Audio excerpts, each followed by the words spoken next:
Music can be magical.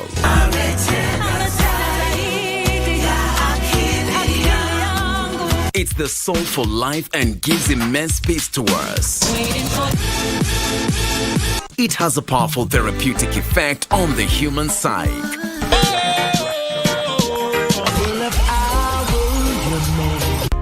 Whether secular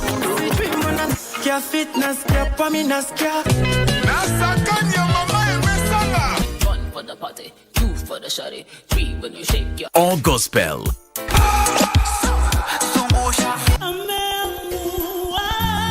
There's a song for everyone, every occasion, and every emotion. God bless you.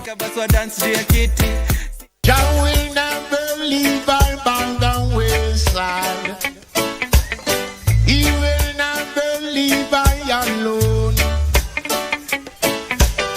Jah will never leave our bound and wayside. So if you should choose Jah,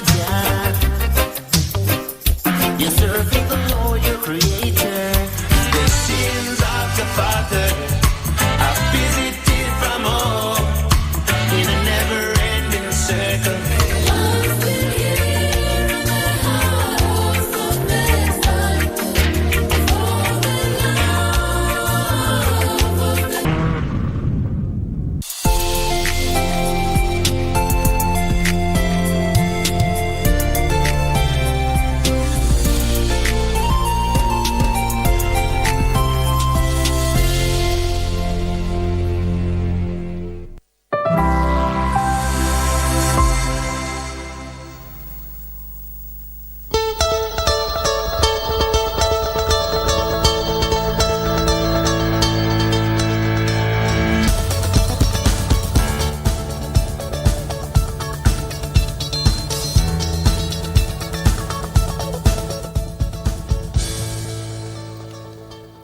To the program. Welcome. My name is Victor Olo. It's 36 minutes past 6 a.m. Welcome. A day after the nation took that process, actually the process of planting trees as per the government directive. It was a moment that everybody, young, old, opposition leaders, everybody, cabinet ministers, everybody came out to plant a tree. Now that is going to be reflected in the next 20 years because they say the best time to plant a tree was 20 years ago. The next time was now, and now was yesterday for us as a nation. I think that was a good step in the right direction. We need to do that quite often. All right, later on, Regina Manyara will be joining us from Mombasa. There is that engineers conference, the future of women engineers. She will be tackling that particular interview with engineer Lilian Mumbua Likatia Kilatia, beg your pardon, who is the chair, Future Leaders Committee, as well as engineer Grace Mudhoni Kagondo, who is the vice president, Institution of Engineers of Kenya. So stick around for that. That coming up shortly at around 7 or thereabout. So Regina will be handling that from Mombasa. Meanwhile, Mike is here. Mike, good morning. Good morning, Victor. How are you doing? Fantastic. I hope you participated in the tree planting exercise. Yes, I did. And I hope everyone did, because it's upon us to take care of our country. And in as much as we take care of the country, it's upon us to take care of the world that we live in. Welcome to the program. My name is Mike Migwe. Karibu sana. This is Good Morning Kenya, where we bring you incisive interviews and fascinating conversations revolving around various issues. This is going to be a very exciting show for you. Welcome. And as we continue, Vivian, how are you doing? I'm doing very well, thank you. A very good morning and welcome to Good Morning Kenya. As always, it is a pleasure to have you on board. Thank you for choosing Good Morning Kenya to start off your morning. As Victor has mentioned, we are expecting an interview from Regina, who is in Mombasa, where she will be talking with women engineers on the future of women engineers. And then later on, I will be having a conversation with one Evelyn Ikwi Omasaja, who is the vice chair on the board of Pumwani Maternity Referral Hospital. And we will be talking about the state of health in Nairobi, and specifically the state of health at the Pumwani Hospital. We know that Pumwani Hospital has for the longest time been on the headlines for all the wrong reasons, but that is changing, and she will be here to talk to us about that. In the meantime, we have to know what is happening in the world of news, and Marie Yambo is here with us. Marie, good morning. Good morning to you, Victor, Mike, and Vivian. Good morning. You know, I'm tempted to ask, what tree did Victor plant? Well, mostly I usually prefer Gravelia. Okay. Yeah, I prefer Gravelia. Okay.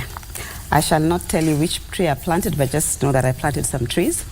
So thank you back at home also for tuning in, and hope that you also took part in the tree planting exercise yesterday. And that will be making most of our news this morning, where President William Ruto has directed the Ministry of Environment, Climate Change and Forestry to move with speed and gazette all water catchment areas in the country to stop further human encroachment. Speaking while leading the nation in a tree planting campaign in Makueni, the President also said there's an urgent need for concrete steps to be taken to conserve water, mainly in arid and semi-arid areas, to sustain livelihoods. Let's get the details of that story. President William Ruto on Monday led Kenyans in a tree planting exercise at Key Wetland in Makindu, Makueni County. To tame human encroachment on vital water catchment areas, the president instructed Environment, Climate Change and Forestry CS Soipantuya to kickstart the process of gazetting all wetlands. And all of us must work together in concert so that we protect our environment by doing the necessary, planting trees, preserving our wetlands, making sure that all water towers are protected. The head of state, who was accompanied by his deputy and a host of top government officials, directing that 83 persons who had been allocated the key wetland be compensated following a request from area governor Mutula Kilonzo Jr. You do that, Your Excellency, for us, these people will be happy, because this water is also a source of a 450-acre irrigation below here. People who are doing horticulture, they are depending on this water. The president promised that the construction of Thwake Dam would be complete by February next year.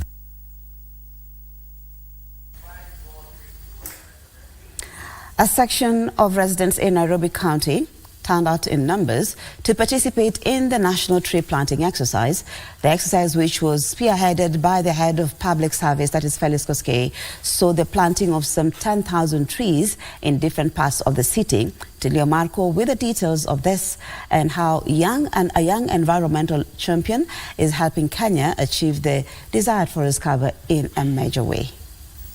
It was cold, it was rainy and it was muddy, but Kenyans came out in large numbers to plant trees to heed the call of the president in the fight against the climate change. Alice Wanjiru is a girl on a mission. The 90-year-old has in the last year planted more than 5,000 seedlings, and today she's adding more under her belt. Alice is one among the thousands of city residents who heeded the call and braved the rainy weather to plant trees in Nairobi.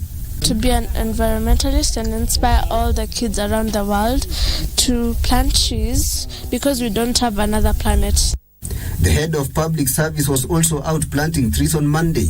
Accompanied by a host of other environmental champions, Koskei urged Kenyans to heed the call and be part of the ambitious tree planting plan. Climate change continues to wreak havoc on all spheres of lives. The impact of agricultural economies, such as ourselves, has been devastating. We must take action today to reverse the adverse effects to lives and livelihoods. Koskei said close to 1 million trees have been planted in Nairobi and more are on the way. We have to exceed the 8.9 million trees in Nairobi. With your support, I believe that we can hit between 10 and 15 million trees. The government is hopeful that the message can be carried across the waters to inspire millions around the world to plant trees.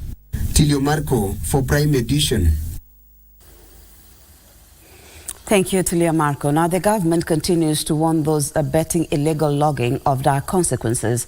While marking the National Tree Planting Day, Cabinet Secretary in the Ministry of Lands, Public Works, Housing and Urban Development, Alice Wahome, urged Kenyans to continue planting and growing trees in appreciation of the gifts of Mother Nature. Cabinet Secretary in the Ministry of Lands, Public Works, Housing and Urban Development Alice Wahome led Laikipia County residents in planting tree seedlings, noting the benefits expected in future. We are also protecting the country against climate change impact. Laikipia County Governor Joshua Irungu and County Woman Member of Parliament Jane Kagiri announced that in January, the tree planting initiative will be rolled out in all the schools across the county.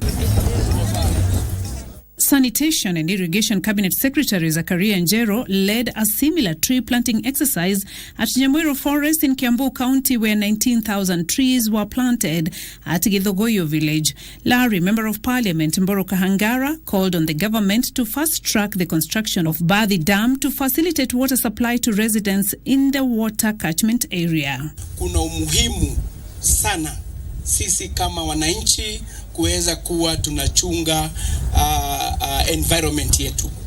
Tunajua nature leo ukidegrade, usipoichunga leo, kesho utajuta. And East Africa Community Cabinet Secretary Penina Malonza has commended Meru County for being in the lead in planting trees. Malonza said Meru County has planted 10 million trees, 1 million shy of its target. Nakubaliana kabisa na commissioner ya kwamba we double the number. Ndio tukifika pale mwaka kuisha tuambie wa Kenya Meru ndio namba moja kwa upanzi wa miti, na hata sahi muko namba moja.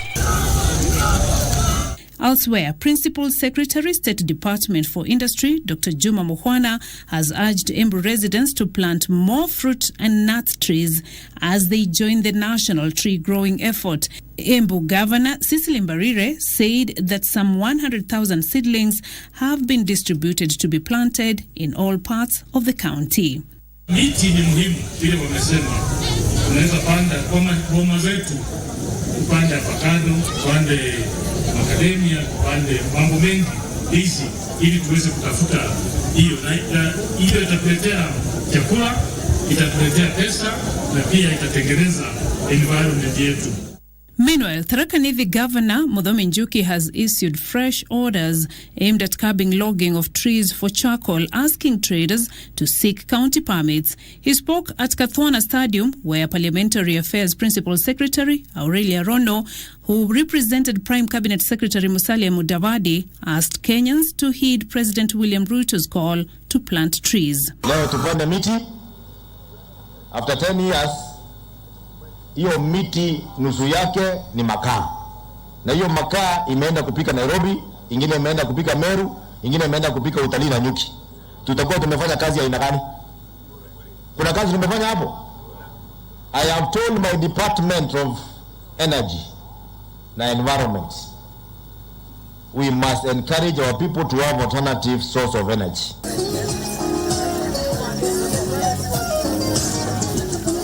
And a tree planting initiative at Ikondo Primary School in Maragua, Murang'a County, brought together local administration, non-governmental organizations and the community. Maragua Assistant County Commissioner Joshua Okello said over 100,000 trees were planted at Maragua Division. This is a call that we are going to endear ourselves to. The President has made it right that everybody must plant a tree. Of course, we are prepared to plant as many trees as possible. Thank you. Eco Network Africa Head of Women's Leadership, Political Participation and Governance, Sarah Mohoya, emphasized the need for women to take part in planting trees, especially fruit trees, that eventually will help them empower them economically. We do want to get all women planting trees, and especially fruit trees, because that will feed our people, that will feed their families, and that is at the fundamental core of what Eco Network Africa does, which is to empower women and girls to become sources of encouragement and nurturing for society.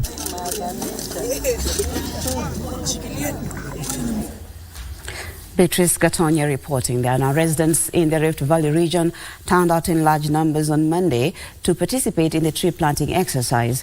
In West Pokot County's hilly terrain that are often prone to landslides, a total of 15,000 trees, seedlings were planted, and 50,000 more were planted in Baringo County. Principal Secretary for Public Health, Mary Mudhoni, and a host of area leaders were in West Pokot, where they encouraged locals to plant trees to avert disasters in the area. You cannot stop the rain, you cannot stop the sun, you cannot stop the rivers, but you can stop some of these other things kama activities zenye tuko nazo kwa mashamba yetu. 3/4 ya kaunti hii ni kame, na hata sehemu ile ambayo sio kame pia itasaidia sana kwa mambo ya mazingara. In Narok County at the Masai Mara Game Reserve, hundreds of international tourists joined Narok County Rangers in the planting of tree seedlings at a lookout area near the Mara River. We are so excited to be here, but today was a special surprise, a real treat for us to be able to leave a little piece of each one of us here in Africa. We are planting trees for our future generations and make sure the Mara ecosystem is green. This was not for fun. We have a program in the lodge that we call Adopt a Tree for our guests. If you come to the camp, you'll see plaques with names of guests who have adopted trees. Yesterday, we planted 14,000. In Baringo County, locals joined a section of leaders to plant over 50,000 tree seedlings to help promote environmental sustainability. So as we plant the trees and support the other aspects of carbon sink, because we need to move now to EV electric vehicles. Na hapa Baringo North siku ya leo peke yake tunapanda 10,300 trees across all the 5 wards of Baringo North. Najua makaa ni a source of income, lakini tafadhali tutafute njia nyingine ambayo tunaweza tumia ili to generate other means of fuel badala ya kuchoma miti zetu hapa Baringo. It was an event of its kind in Kericho County as children participated in the exercise at Tuluap Sigis, a Kipsigis heritage site in Cape Kelion East. The exercise was spearheaded by Crop Development Principal Secretary Paul Rono. Miti 5,000 kutoka asubuhi, lakini upande hii yote ya Cape Kelion East tumelete miti karibu 20,000. At the Kitengela JK prison, officers and a section of inmates took part in a tree planting exercise within the prison facility. Katika Kajiado County, tunapanda miti aina ya kasorina na acacia tree ambayo siko conducive. In Nakuru County, concerns over illegal logging on riparian land emerged as the major challenge in conservation efforts around water bodies. The cutting of the tree should only happen if the tree has grown up enough to be cut, so that you can, the value addition and all that, it can do that. But you can't cut a tree when it's just coming up. Our purpose si kupanda tu. Kama vile mnaona hapa ni mahali pamefenziwa, na kila mahali ambapo tumechagua mahali fenced so that the trees can grow.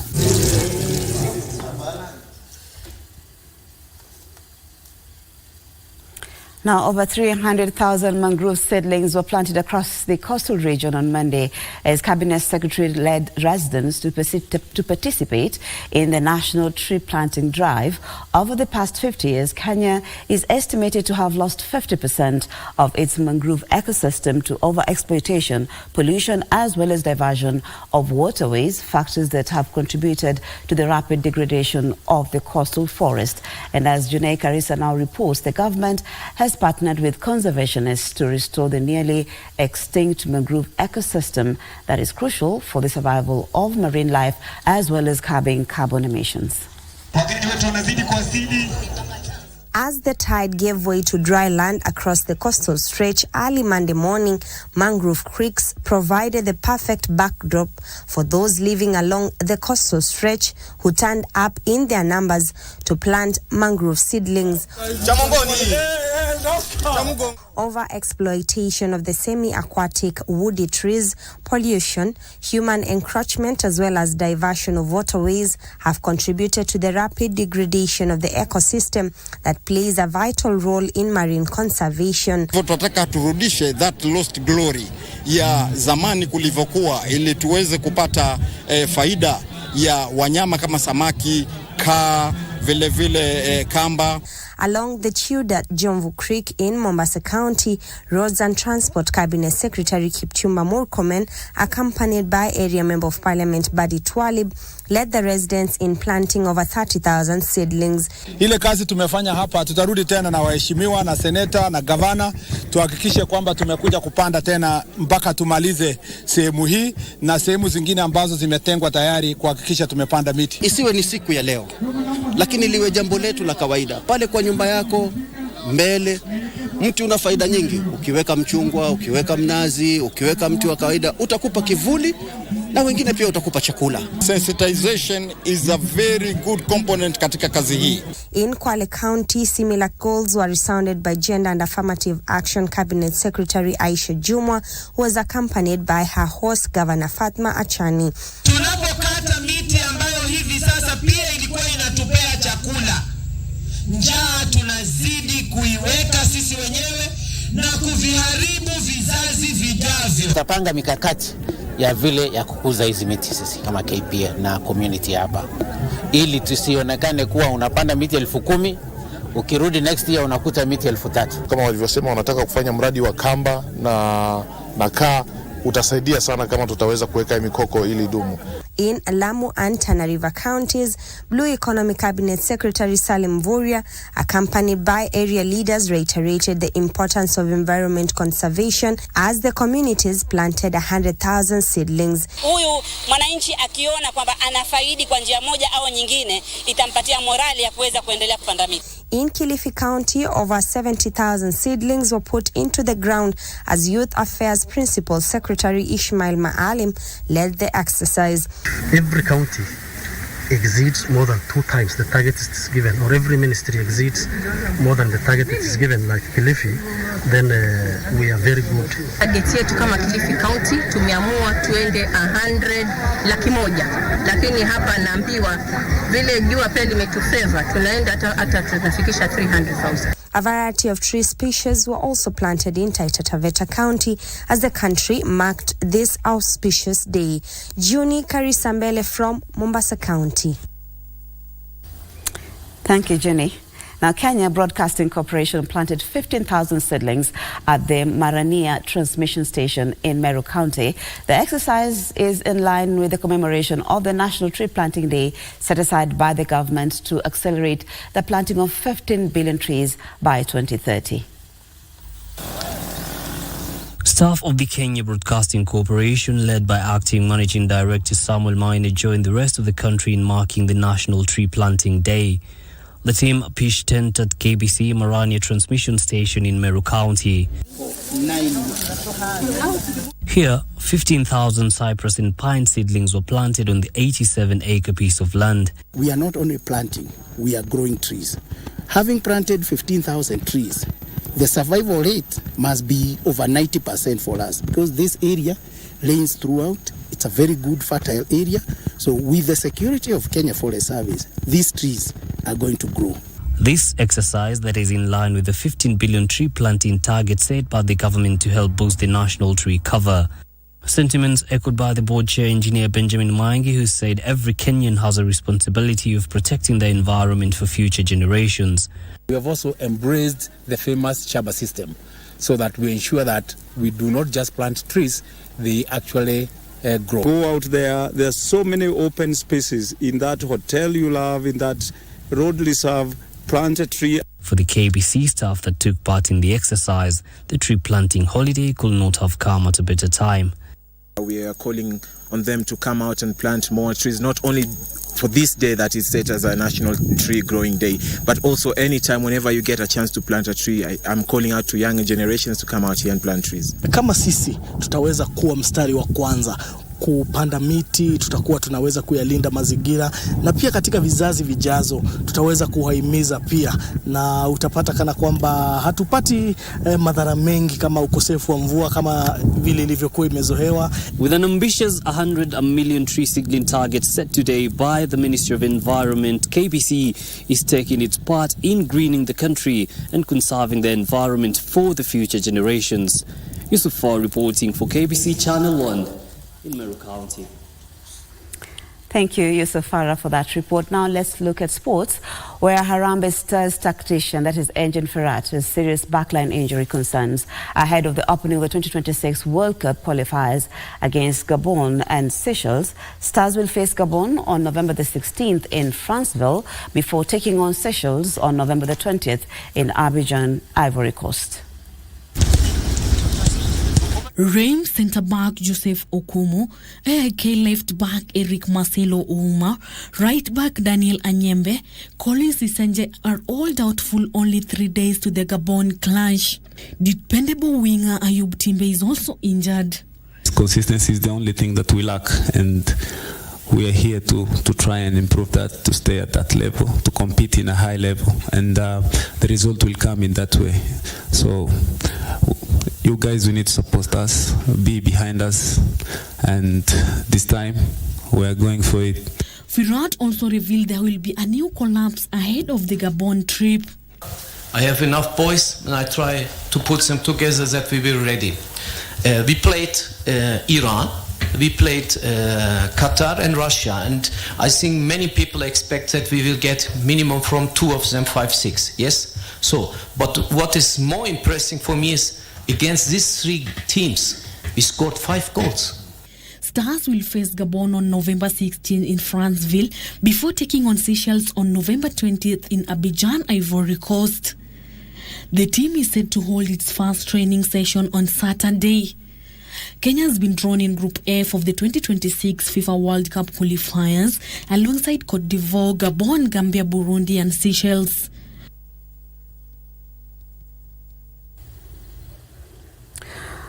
Well, and that report by Sela Onyango brings us to the end of the bulletin this morning. Thank you so much for taking the time to start today with us here on Good Morning Kenya. We are not yet done. Remember, Victor, Vivian and Mike are still on standby to bring you up to speed with the happenings across the country, including the engineers conference down at the coast, where my colleague Regina Manyara is on standby also to bring you up to speed with what is happening there. So thank you once again. My name is Marie Ambo. Hope to see you again next time.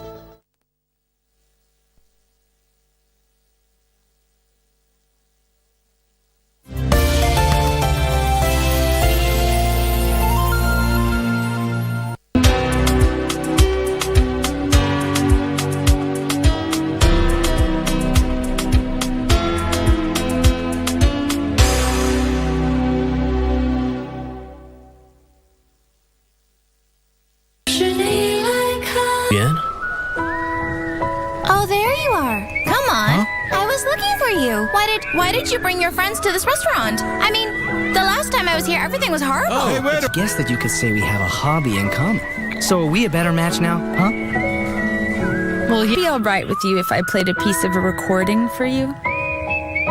I did record it. And I have nothing to argue that with. But if you want me to be more clear, I won't do it. What are you doing this for? I always thought you were brilliant. Truly. But I never thought you could be so despicable. It's clearly a scam. If it was really that easy to make money, I would have quit my job by now. Okay, so you don't believe it, but I do, and I'm making money. Please think about this. I It's am. obviously I'm a not scam. an idiot here.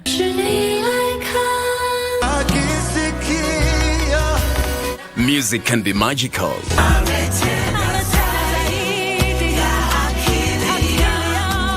It's the soul for life and gives immense peace to us. It has a powerful therapeutic effect on the human psyche.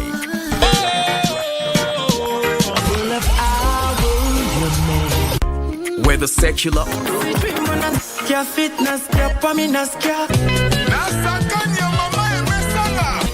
the party, 2 for the shawty, 3 when you shake your or gospel.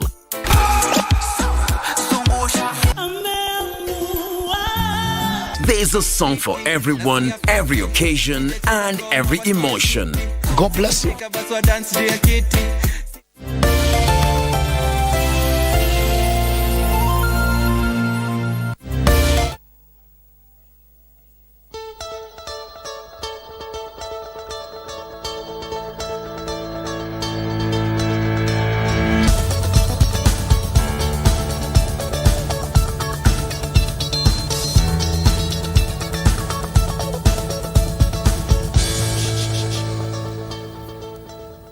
Welcome back. It's now 4 minutes past 7 a.m. Good morning. Welcome back. Now, before we take a look at what's happening, Regina Manyara is getting ready with that interview there in the engineers conference happening in Mombasa. We'll take you through the front page of our local dailies. But before now, how about I give you a quick look at what we have on the traffic situation in the country. And of course, we are starting with the CBD. That's the capital city. Let me start with what's happening in Nairobi. So far, the roads are looking pretty fine. A complete departure from what we had yesterday. Major parts of the city is still in green. I think I can attribute this one to closure of most schools in the city. We have most roads in the city usually get a lot of traffic because of students going to school. But right about now, the situation is looks pretty fine. Apart from Thika Road, which the traffic starts all the way from Kenya Utalii Hotel down to past Madare Madare Hospital there, all the way to Muthaiga Golf, that around Muthaiga Police Station. That is where the problem is, extending towards Pangani Shopping Center. Thika Road, always a mess. That's today. Kiambu Road is not all that bad. As you come from the DCI, you're going to get a bit of that traffic just as you approach Muthaiga Police Station there, as you come to join Thika Road. But when you come towards Limuru Road is a bit busy. At the City Park Market there, because of the construction works going there, there's an expansion of the road happening. So better part of Limuru Road heading towards Muthaiga, all the way past Karura. Again, that's construction. There's a construction at the Karura Forest just to expand that road as you head towards Gigiri, and that is where the problem is. But better part of Limuru Road also is pretty fine as you head towards Village Market, heading to Red Hill to Ruaka, looking very okay. Westlands, or as you come from Wayaki Way, so far so good. It moves pretty fine all the way, coming to Muguga, all the way to Kangemi, past towards Villarosa Kempinski, and just after Westlands Shopping Center and roundabout there, everything looking pretty fine as you come towards University Way and ultimately into the CBD. So far, so good. That extends all the way to Mombasa Road, from Lolongo all the way from Machakos or Kitengela, looking okay. Finally, Watu wa Rongai, as you come towards the city using that is Langata Road, pia iko sawa. Langata Road so far so good. And that also extends towards Ngong Road. So today, the roads are pretty fine. There's a very big culprit that is after Lavington Mall, about James Gishuru. But today, kila kitu iko sawa in the city. That is what the traffic looks like in CBD. That is Nairobi. Let me give you a quick one. What do you have in Mombasa again? Hey, Wakenya, it was only yesterday. Today is back to work. It's back to work. That is Malindi Road, all the way from Hala Park, down past coming to City Mall, that is Nyali, all the way as you come towards Kongoya Market. Today, kila kitu iko sawa. Past New Nyali Bridge, again, all okay. As you head towards Sabasaba Junction there, looking pretty fine. What about the ferry, Likoni Ferry? That is where a bit of some traffic. Today, the traffic is on the other side of Likoni, not the other side of Mombasa. So, not that busy. I said, Mombasa, we are coming. We are coming. Yes, holiday is here. So, prepare for us. Sisi watu wa bara, we are good people, right? Yes. Finally, what is the situation like in Kisumu? This is what it looks like. Kisumu, so far so good. Towards the international airport, okay. Outside towards Ahero, also looking very okay. What about Kakamega Road? We got down towards Kondela roundabout there and ultimately into the CBD. So far, so good. A bit of some traffic just as you approach Kisumu Boys. It's always a busy area here. This is where the traffic is always in Kisumu, all right? Around Kisumu Boys, and that should be it. That is as far as that is concerned. Watu wa Kisumu, good morning, and thank you so much for watching. That is what we have on the international front. Let me just take a look at what we have on the front page. That is on the front page of the France 24. Let me come back home, and then when we come back, I'll take you through what we have on the front page of our international papers. But right about now, a quick one on the front page of the Standard. Let me start with the Standard. Intrigues behind 17 billion shillings mystery petrol deepen. Kenya Ports Authority has said that the oil cargo belongs to Aramco and not Njeri, who is still missing. KPA claims that it had no dealings with Njeri's company. That story is fleshed out for you on page 9 of this particular newspaper. Mago has 250 million shillings in life, but 150 million shillings in death. Widow of the late minister has told the court that her husband was worth 100 million shillings less than he had declared in parliament during his vetting. This is what it's all about. Officials push for mobile labs to ease JSS congestion. Take a look at that story. The front page is here. The president yesterday led Kenyans. 150 million trees that the government is the number of total trees that government had intended to plant yesterday. The move is in line with efforts to mitigate against climate change. Kenya is on the front line in the fight against climate change. The president was in Makueni County yesterday. That's so almost everyone coming out in their large numbers, young, old, and everyone else. You can take a look at that story of Magoha wealth comes in light to light as widow gets nod to oversee estate. That is on page 2. Judge rejects maintenance plea from woman in divorce case. That is according to the couple married on August 9th, 1975 under the African Marriage and Divorce Act. And now the woman claimed that her ex-husband, a former police officer, introduced another woman into their marriage in 2009 and 2012. That is the story. You can take a look at that. Yes, it's a battle. Murkomen, KPA lead tree planting exercise at the coast, and cabinet travel budget hurts Kenya's struggling economy. That is what we have here on the front page of the Standard. Inner pages is just pictures and pictures and pictures. And what I've noticed that a majority of Kenyans had their theme right, green, which was important. Okay. Government to gazette water catchment areas moving forward. Ruto says that 10,000 wetlands be protected from human activities such as settlement, and president now promises to have Kiu catchment fenced and all 83 squatters compensated and moved to other areas. That is what's happening. Intrigues. KPA disowns oil importers' papers. KPA has disowned businesswoman's document, and it says that oil belongs to a different company. Yesterday, the Kenya Ports Authority Chairman Benjamin Tayari and Managing Director William Ruto, during a press conference, said that all the papers were forged and nothing belongs to Ann Njeri. That is as far as that is concerned.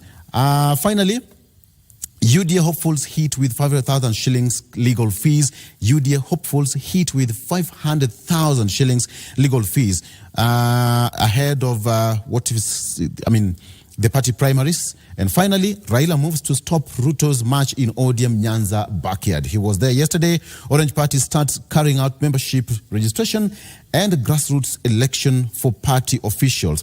And now it's said that this will also strengthen ODM to bring better leadership to this country, saying the opposition leader.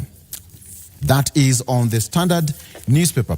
I was told that I should take a look at what's on the front page. Masood, it's time for Kenyans to believe in us. Ongeri, I know you're happy now.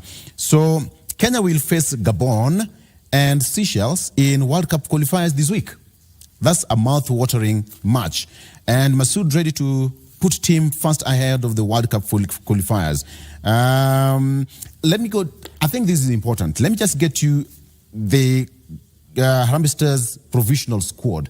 It's huge. It's huge. I think you can take a look at that. You can take a look. It's on the back page of the Standard. Kenya meets Seychelles and Gabon. I have a colleague called Okinyi. It's not Seychelles. Okinyi is not Seychelles, it's Seychelles. Okay, on the front page of the People Daily, queries over cash for Ruto's projects. The Kenya Kwanza has lined up mega programs expected to consume nearly 3 trillion shillings to implement, but experts raise eyebrows on source of funds, warning that it will lead to more taxes, but Treasury assures that recovering economy will also accommodate schemes. That is there. Why Malema touched raw nerve during Nairobi visit? Julius Malema was in the country last week, and now it's reported that he touched some raw nerves. President leads nation in tree planting. President William Ruto planted a tree during the National Tree Growing Day at Key Wetland in Makueni County yesterday. The head of state also said that conservation of the environment is an urgent and collective responsibility. He also noted that the natural resources, particularly forest, play a crucial role in maintaining the ecosystem balance, enhancing biodiversity, as well as sustaining the livelihoods of people and communities across the country. I moved to the right direction. Kenyan in UK denied visa for child aged 6 years. That is a story that is also getting a lot of attention. Dr. Doslin Kiguru, who actually secured a job in the UK, has now been denied a visa for her child aged 6 years. You can take a story. It's there on page 3. Why Malema's speech ruffled feathers in Kenya? South African politician accused President Ruto of failing to deliver on his campaign promises. Again, that is what's there. In politics, Kalonzo says that they're not going to assent to the talks if the cost of living is not taken care of. Cost of living will make or break talks. Opposition leaders now insist the bipartisan talks will, the report is coming out very soon. That is the Bomas talks. Where will Ruto where will funds for Ruto projects come from? Economic experts raise concern over sustainability and implementation of President Ruto's multi-billion initiatives in face of a current hard economic situation. Climate change, a security risk, says CS. Yesterday was a tree planting day. I think that should be happening quite often. Young and old turn up in large numbers to make Kenya greener. It was a beautiful day yesterday. On a Monday, I think Kenyans just love holiday on a Monday. My colleague Marie was told not to come to work yesterday. I wish you saw that text. Okay. But here we are, okay. Like she was happy, literally happy. She said amen to not coming to work. On the front page of the Daily Nation, forgery claim in 17 billion shillings fuel saga is also fleshed out here on, in People Daily. And forgery claim in 17 billion shillings fuel saga. Port chiefs disown documents presented by businesswoman Anne Njoroge as fake and intended to steal a consignment of diesel whose ownership has been in dispute. The cargo was offloaded in contravention of a court order, even as the trader's whereabouts remain unknown and her lawyers sue police bosses over unrest. Okay, I'll take a break with that and head straight to our local international papers. What we have on the front page of France 24. Let me just refresh that a bit and see what's happening. It's all about what's happening in Gaza. Israeli troops at gates of Gaza's main hospital, Biden urges care. This is what is happening on the front page of France 24. With Israeli tanks now massed at the gates of Gaza's largest hospital, U.S. President Joe Biden pressed his ally to protect scores of civilians trapped inside with dwindling supplies of fuel and water. That's according to what's happening by yesterday. And after days of heavy airstrikes around Gaza City's Al-Shifa hospital, witnesses said that tanks and armored vehicles were metered from the gate of the besieged facility, which has become a focal point of the 5-week-old war. From here you can see some of the photos. Smoke billowing from there, perhaps that's coming from an airstrike or what is happening. That is on the front page of France 24. Let's come back home and see what's happening in Africa as far as this is concerned. Again, Liberia president, Liberian votes in runoff between George Weah and Jay Boakai. So this is what's happening. George Weah, Liberian votes in runoff. George Weah, for those who are football fans, you all know George Weah was a footballer. And now Liberia is gearing up for a runoff presidential election. President George Weah is fighting to keep his job and facing stiff competition from former Vice President Joseph Boakai. The election is a rematch of 2017 when Weah defeated Boakai with 61%. But since then, some voters have become disenchanted with Weah's, particularly over issues of corruption and unemployment. So this is what's happening. Let's wait and see whether the footballer will play on with his job. No pun intended, though. All right, on the front page of the BBC, again, World Health Organization says that Gaza's biggest hospital becoming a cemetery. Not a good point to start as far as this is concerned. The chaos still happening. You can see soldiers from both sides still advancing. And now WHO says that Gaza's biggest hospital becoming a cemetery, with updates coming down here. Gaza's biggest hospital, Al-Shifa, is quote-unquote nearly a cemetery. The World Health Organization warns, with bodies piling up inside and outside. It's also reported that dozens of premature babies and 45 kidney patients needing dialysis can't be treated properly due to lack of power. According to UN spokesperson, and fighting has been raging across the hospital in Gaza City in recent days, with severe fuel shortages affecting treatment. And now Israel began striking Gaza after the Hamas attacks on 7th of October, in which 1,200 people were killed and more than 200 taken hostage. So that is what is happening on the BBC. You can take a look at that as well. Coming back again to Africa, what do you have? Liberia's George Weah faces Joseph Boakai in runoff. Again, still the same story that is here. These are the two antagonists. That is the president, George Weah, and Joseph Boakai.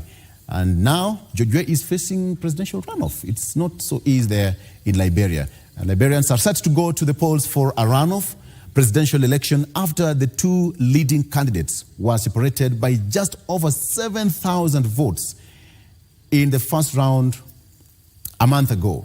7,000. That is too close to call, all right?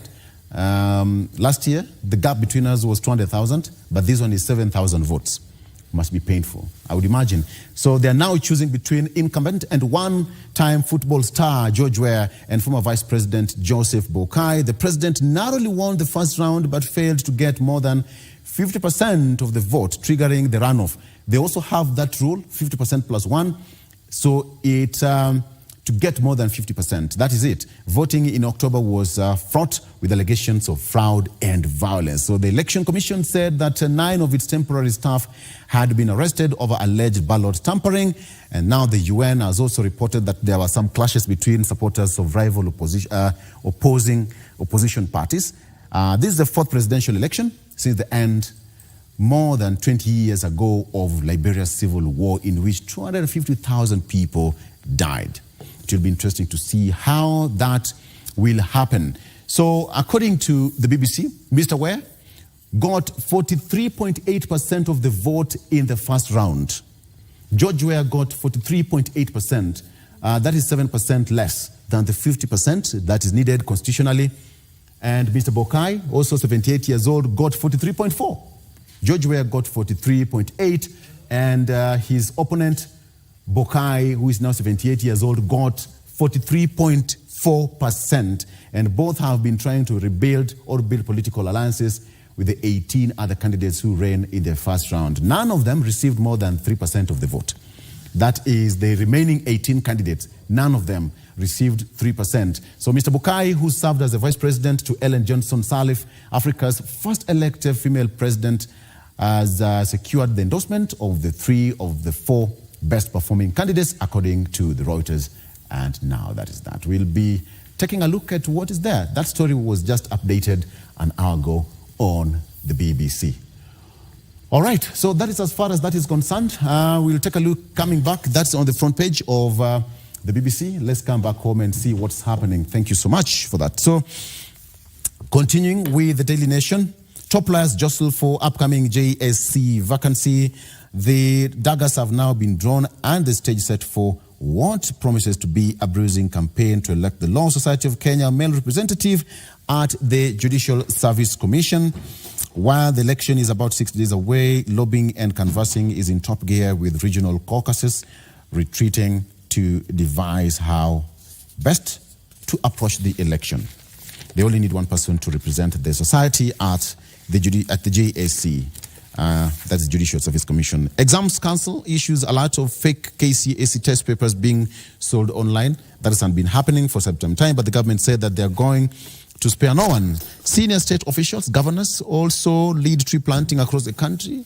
We all know what happened. Ruto, trees to help cut living cost. All right. Raila heeds Ruto call, tree call. He was in Homa Bay yesterday. That is in Mita, to start the ODM membership drive, registration drive yesterday there. First step towards 15 billion trees target. First step towards 15 billion trees target. I almost said 15 billion shillings. Yeah, I almost said 15 billion shillings. Mouth-watering, right? Right. HIV response spending to double in 3 years. Diseases Agency now has revealed Kenya set on stamping out plastic pollution, says Ruto. Kenya set on stamping out plastic pollution, says Ruto. President says that Kenya has lived by example by enacting a number of legislations and directives. That is as far as that is concerned. And finally, on the front page of the Star newspaper, weakening shilling taking toll on Kenya. Treasury is trying to reduce the widening deficit with more borrowing. And now budget deficit has risen by 143.5 billion shillings from 718 billion shillings to 861.3 billion shillings. Okay. Retire from politics? Numbers will decide. Raila tells Backyard. All right, retire from politics. Numbers will decide. Raila tells Backyard. He said that the numbers will decide whether to go home or not. Cancer war finding offers potential breakthrough. So that is the scientist will kill switch that causes cancerous cells to die. All right, again, another move toward the right direction. How weakening shilling is taking toll on Kenya. The country's public debt is set to hit the roof as the National Treasury tries to plug the widening budget deficit with more borrowing on the weakening shilling against the world major currencies. More so at this particular side is a dollar. Okay, so this is it. Oh, that's what's happening. State entices people, private firms to hire inexperienced graduates, quote unquote, inexperienced. And now they're talking to see how inexperienced graduates can be accommodated. Okay, that does it for now on the front page of the front pages of the local dailies, as well as what we had on the traffic. Right about now, I'm taking you to my colleague, Regina Manyara, who is in Mombasa right now. Regina, good morning. How is Mombasa doing? She's having that discussion, the future of women engineers, and she will be having a discussion with Engineer Lilian Mumbua Kilatia, who is chair, Future Leaders Committee, as well as Engineer Grace Mudhoni Kagondo, who is the Vice President, Institution of Engineers of Kenya. Right about now, I'm taking a break and we come back. Regina will take that drive seat. Stay with us.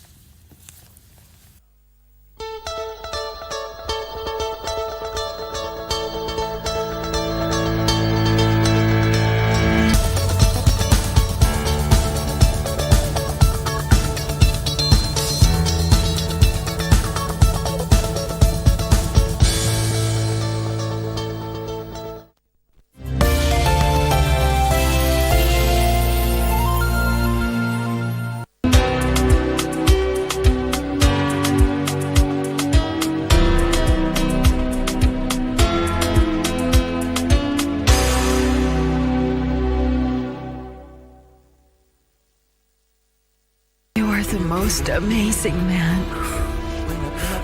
I love you, Daniel Otero. No. Wait, what are you going to do? I'm going to turn myself Hannibal, in. no. Turn myself in. I said no. I want you to leave San Juan and never show your face here again. When Daniel found out that Carolina was having a baby. He was dating Isabel, and he broke up with her just to go back to Carolina. Is it true that you had a secret affair with Isabel? Yes, it's true. This hypocrite of my wife cheated on me with Danielle.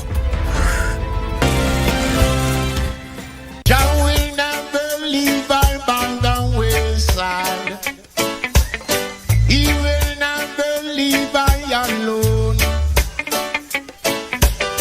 Jah will never leave our bound down wayside. So if you should choose Jah,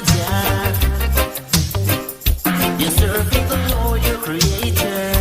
The sins of the Father are visited from all in a never-ending circle.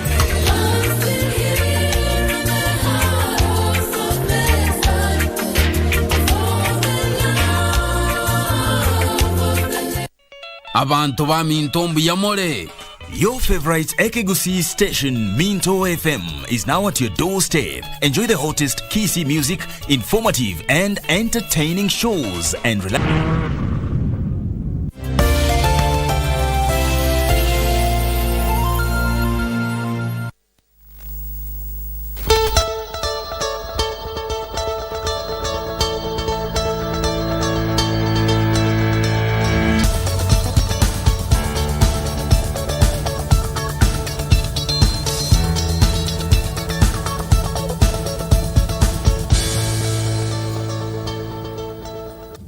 Welcome back. Thank you so much for staying with us. All right about now, I'm taking you to Mombasa. Regina Manyara is on standby to give us that live interview with the engineers in Mombasa.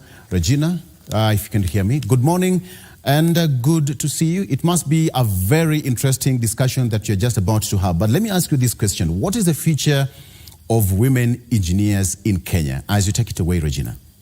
International convention that runs from today, being the 14th, all the way to the 17th. Today being day one, there are some issues that we need to look at. As we're saying, this year's theme is Engineering a New World. Question is, where do young people fall into this particular agenda?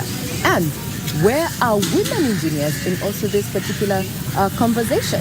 As they say, the future is green, but we insist this morning that the future is indeed women.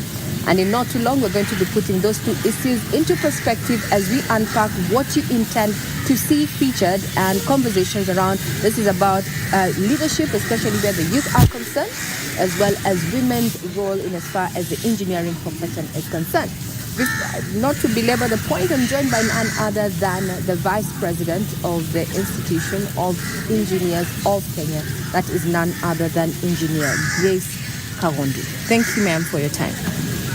Welcome. Now, before we even talk about, this year's theme for the 6th annual Women Conference, Engineering Summit, that is themed Beyond Excellence.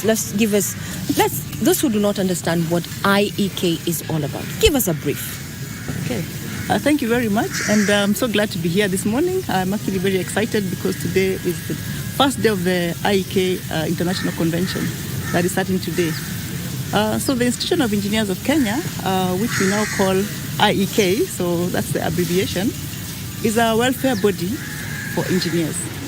Okay, so we are about 12,000 members, and the idea is for engineers to come together, and then we are able to come up with the ways and means to improve the welfare of engineers, especially in the areas of, let me say, capacity building, building their expertise, coming up with welfare instruments that can take care of their well-being, SACCO products. We have got Mahandisi SACCO, which is a welfare a SACCO for members of the engineering fraternity. Broadly speaking, we have got their medical scheme that takes care of the engineers. We have a benevolent fund that also takes care of engineers. So you can see that. And then we also want to promote the development and application of engineering in the country. So as a body, the Institution of Engineers of Kenya is also affiliated to other international organizations. We are affiliated to the World Federation of Engineering Organizations. We are affiliated to the Federation of African Engineering Organizations. And the reason why we do all these collaborations and affiliations is so that we can continue to entrench a lot of knowledge and trends that are happening globally into our engineers locally. Yes. Thank you for that brief. Now we understand, because the last time we were talking about engineering, we were having a conversation with the regulator, that is EBK. Now, to address the key concern is that we feel, or rather the statistics don't lie, 15% of the registered engineers in the country are women. That's quite, paltry. That's low. Yes, representation. As we are looking at this particular convention that has, one of the sessions, breakout sessions is, future of women in engineering. You're the VP, IEK. You're an engineer by profession. Why do you think the landscape actually looks as it is right now? Okay, maybe to understand where we are and where we are coming from, not too long ago, when I was in campus, we were only about 4 out of a class of 60. So we were less than 10%. Today, we are about 15%, as you have talked about. And that's still not good enough, because the population of women is around 50%. So where are they to give their contribution to the economic development, to all these agendas that the government is having? So we are, at IEK, we are very deliberate in mentoring and fostering the development of women engineers. And that is why we have a committee. We set up a committee deliberately called the Women Engineers Committee. And the mandate of this committee is to look into the issues affecting the growth and development of women engineers. And that is why even in this very significant annual event, we actually have a separate side event for it, which we are calling the 6th Women Engineer Summit. So in this 6th Women Engineer Summit, we continue to delve deeper into the issues that affect women, especially in the engineering space, and how we can continue to develop and promote them. So they listen to speakers from motivational speakers from all over the country, leaders of this country who can actually listen to the issues that the women have and see how to come up with policies or an agenda at the highest level that can promote the women and propel their growth. Yeah. So among these issues, since this is going to be the 6th annual convention, Women Engineers Summit, what findings have you, gotten to, or rather, what has your survey indicated? What is holding back women from taking up this, noble profession? Okay, number one, it starts from the grassroots. Okay, for you to be an engineer, you need to have a background in the STEM subjects. Yeah, you need to be strong in the sciences, maths, sciences, engineering, and maths. Okay, that's the space of STEM. So you find that as women, as the young girls are growing up, there has been that tendency to think that these are very difficult subjects. They will not be able to hack it. But that is slowly changing because of the mentorship and the examples that they see. And that is why we always have to come up and say, we are here and we have made it, okay? So it is possible. It is possible to be good in maths, it's good to be strong in the STEM, and you can make it engineering a career. And the more that we are, the more that we are able to influence that kind of a discussion. So we do a lot of mentorship. We used to be, I said, about less than 10%. Today we are about 15%. When I was doing a survey not long ago, I found that in a classroom like at the University of Nairobi and the universities, there are now around 30% of the class, of that class, are women. Yeah, so you can see, actually things are changing. What we have been doing over the years has had an impact progressively. And I look forward to that they will be able to sustain. Okay, another trend that we notice is that even though they will finish the campus and finish, a number of them drop off and don't exactly take up, don't pursue the career. So that's another area that we are keen to look into to make sure that as they finish, they still remain in the profession and continue to give their contribution. Because, by the way, training an engineer is a very expensive enterprise. Yes. Yeah. Actually, you picked that from my mind, Madam VP there. In one of the courses, just looking at what is offered in our local institutions, engineering is one of the most expensive courses. When it comes to that, it actually locks out a majority, gender regardless. So what as a body are you doing? Are there programs that you're working to support those who may be qualified and interested in pursuing engineering, but they do not have the monetary capacity to pursue? That's a very important question, because it just so happens that when it comes to intelligence, it can come from anywhere. whether one is well-to-do or otherwise. So it makes sense that we have a program that promote even those who are not able to afford engineering can still pursue the course. And as you realize that as we continue over the years, the charges to undertake these courses seems to be increasing. Once upon a time, you were fully funded, and now slowly by slowly, it's becoming more expensive. So as the IEK, we normally work very closely with the universities to pursue what we call a bursary fund. As we actually have a bursary fund ourselves, and we want to collaborate also with the universities and promote the idea of sponsoring the needy students to undertake engineering courses. In addition to the ones that are taken by the government, who are sponsored by the government. So we call it the President's Bursary Fund. It is a fund that we launched about 2 years ago, and we really want to strengthen it. We want to establish collaborations with partners so that we can build this fund and be able to take more needy students on board. As a matter of fact, we are already sponsoring some students at the university, at secondary school. So we would like to take that to the next level at the universities. Yeah, that's quite noble. Now, there's the other issue of we are here as engineers. We are building capacity. We are talking about engineering, a new world. What is the impact of technology into this profession? Does it build capacity, or is it competing with the profession? Engineers are the ones who drive technology in the first place. Yes. So we are always at the forefront of technology.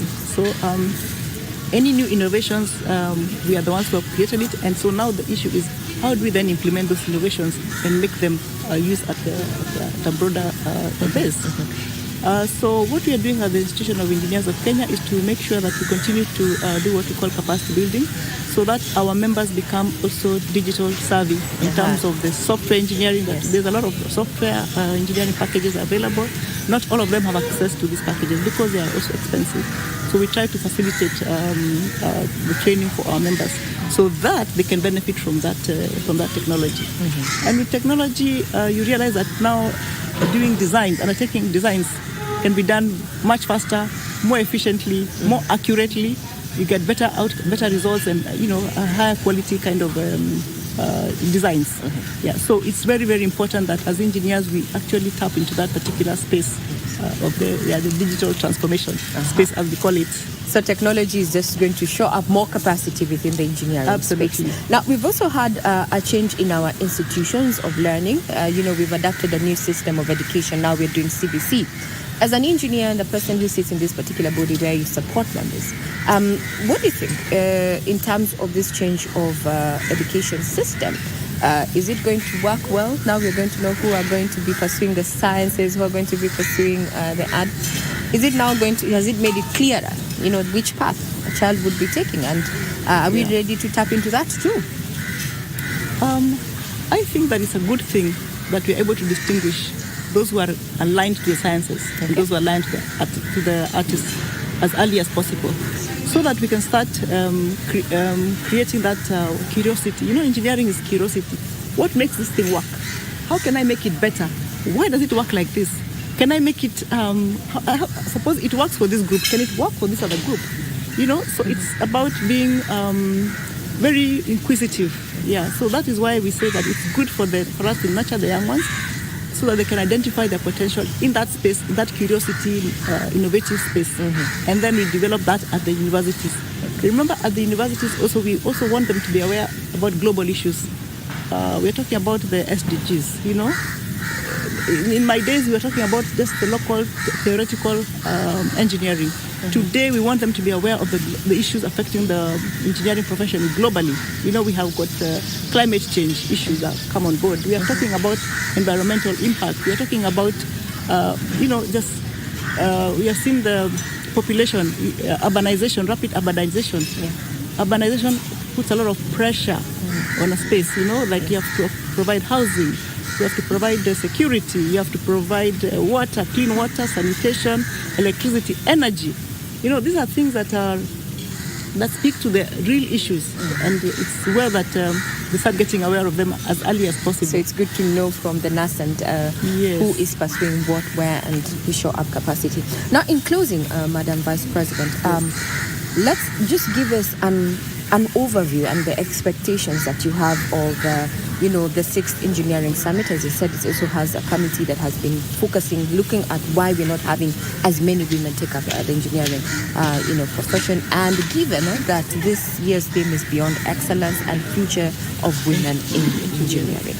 As we come to things. Okay, thank you very much. I'm actually excited and really looking forward to the 6th Women Engineer Summit that is about to take off in about half an hour's time or an hour's time. We are very, very happy that our chairperson, Engineer Flora Kamanja, will be talking about what we have done as IEK to support women in engineering. And we'll be talking about how we can continue to develop ourselves as women. We have a chief guest who will be joining us also. I don't want to spoil the surprise, but we have a chief guest. She is the PS in the State Department of the Diaspora. She'll be coming to speak to us, and she'll be talking about what the government can do to support women in engineering. Yeah. Good. Now, parting shot for a woman who is, watching. We know engineering is a male-dominated, profession. You have made it, and I liked what you said. It is possible. Clarion call for women who may be thinking of pursuing engineering. You can make it. You can make it. We have made it. You can make it. And you know what? It's also fun. Okay? It's a lot of fun. So, welcome on board. Yes. Thank you very much. We have been speaking to the Vice President, Engineer Grace Kawondo, who is going to be running the show, so to speak, when it comes to matters of women in engineering space there. And the clarion call to those who may be thinking of pursuing engineering is that they are living examples that, it can be done. The statistics may be, not so significant for women, 15% of all professionals in this particular sector, but women are coming together to support each other. And talking about support, when you talk about the future of engineering a new world, but who are going to be leading in this particular conversation? We're talking about the role that youth play within the engineering space. And to take us through this second part of this conversation is none other than the chair of the Future Leaders Committee, Engineer Lillian Kilate. Karibu sana. Thanks for having me, Regina. Good. And I'm very happy that this conversation this morning is led by women. Women talking to women, as we say, The future is women. The future is women. It's no longer, it's green, yes, but, we're leading the conversations. Yes. Thank you very much. So just give us an overview of what a Future Leaders is all about, especially within this particular engineering space. Thank you so much, Regina. I'm happy to be here, and I'm also excited to be in Mombasa. Just to mention that this is going to be the second Future Leaders Summit, and it is important also to note that the Institution of Engineers of Kenya embraces inclusivity in terms of gender, in terms of youth, and youth make majority of the population in Kenya. So it is very important to engage the youth, whether in corporate or in societies such as the Institution of Engineers of Kenya. The committee that I chair looks to engage, it looks to mentor, it looks to come up with bespoke programs for engineers and upcoming engineers, aspiring engineers up to the age of 35. So this is a very special interest group to engineers, and we like to involve them so that they can be in these conversations together with the seasoned engineers. Mm-hmm. It's important for us to work with synergy together with the seasoned engineers. The VP, IEK, when she was actually seated where you are, denoted a challenge. Is that we're having young people pursue engineering, but to some point, they do not get to practice engineering. You're an engineer and the chair of this particular committee. Where is a missing link, and how can we bridge this gap? Thank you. In Kenya, almost all professions have similar challenges in terms of opportunities for their professions, for various professions. And these opportunities can be in terms of either work or in terms of capital for enterprise development, especially for people in the innovation space, people who want to give engineering service. So these are some of the challenges that we usually have for young engineers, amongst others, which also include poor remuneration of engineers, especially in the public sector. So what the institution is doing through also the Future Leaders Committee and generally is trying to lobby with political influence, legislation changes to ensure that the plight of young engineers and engineers is actually sort of like alleviated to greater extent, because engineers are an important profession in terms of when we talk about development of a country, when we talk about health, when we talk about settlement, that's affordable housing and so on. We really need engineers to make the realization of the various goals that we have as a country, including the better agenda. The Engineering Board of Kenya is actually pursuing the implementation of the Washington Accord. From where you sit, what overall impact will we have this? Or what will it have on this profession once it's actually actualized? When we talk about the Washington Accord, what young engineers think about is mobility. Okay. And as I earlier mentioned, that we have opportunity challenges in terms of employment. And this will go largely into actually improving that state of affairs in terms of job creation, such that the engineers in Kenya will be acceptable in so many countries. So this will widen the net for young engineers so they can cast and dream wildly and be able to think beyond Kenya and also think about what input they can give in Kenya, maybe after gaining certain years of experience and come back. Yes. Now, Engineer Dillian, let's get a little bit personal. What got you into engineering space? Interesting enough, I grew up along the old Thika Road. I grew up in Githurai, to be precise. And the state of affairs in Githurai, as we all know, actually it's better now.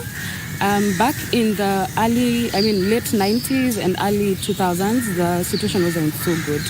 So the young girl in me thought, you know how women like to, improve situations, improve systems. So I thought I would want to be part of the team that actually makes a difference in the place where I was living. But back then, I did not know the name of that profession. So when I joined high school, I went to St. Francis, we were able to interact with an engineer. And when they gave the outlay of what their career is all about, I thought, this is what I want to do. Oh, wow. Actually, this aligns to what I have been wanting to do. So that is how I got into engineering. And when the Thika Road was being revamped to the superhighway, then I was like, wow, this is where I really need to be. So that's how I ended up doing civil engineering, and I'm proud. And I'm a very passionate civil engineer at that. Indeed. Then this speaks to the fact that we need to have more in the profession come out, go to the schools, do those mentorship programs, because if you had not actually interacted with an engineer at that point, then you would not have known exactly what you want to pursue. Actually, Regina, we, in the Future Leaders Committee, the committee that I chair under the Institution of Engineers of Kenya, we have certain bespoke programs. And the mentorship programs are one of them. So we do a lot of mentorship in high schools and also in the universities. So we are talking to the aspiring, and they're already looking forward to become engineers, the ones that are already in university.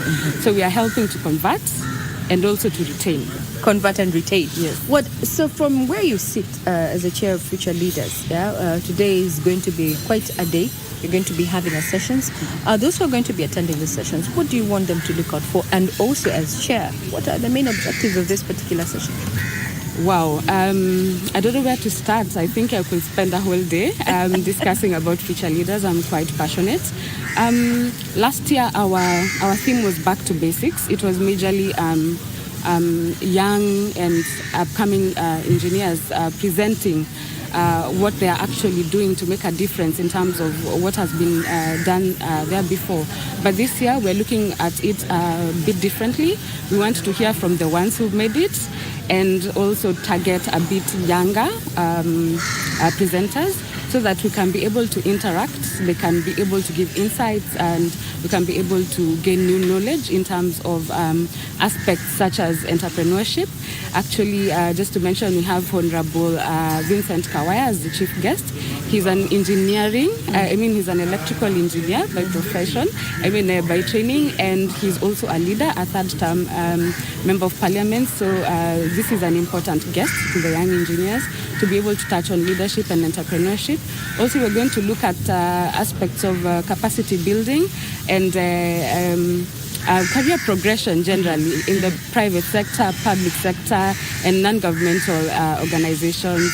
And we're also going to be speaking to the Association of Consulting Engineers of Kenya just to see what they hold for young engineers in the future and other matters of holistic wellness. Because as young engineers, we have to be present in this space, and we have to be very intentional about what we want to do and also our well-being.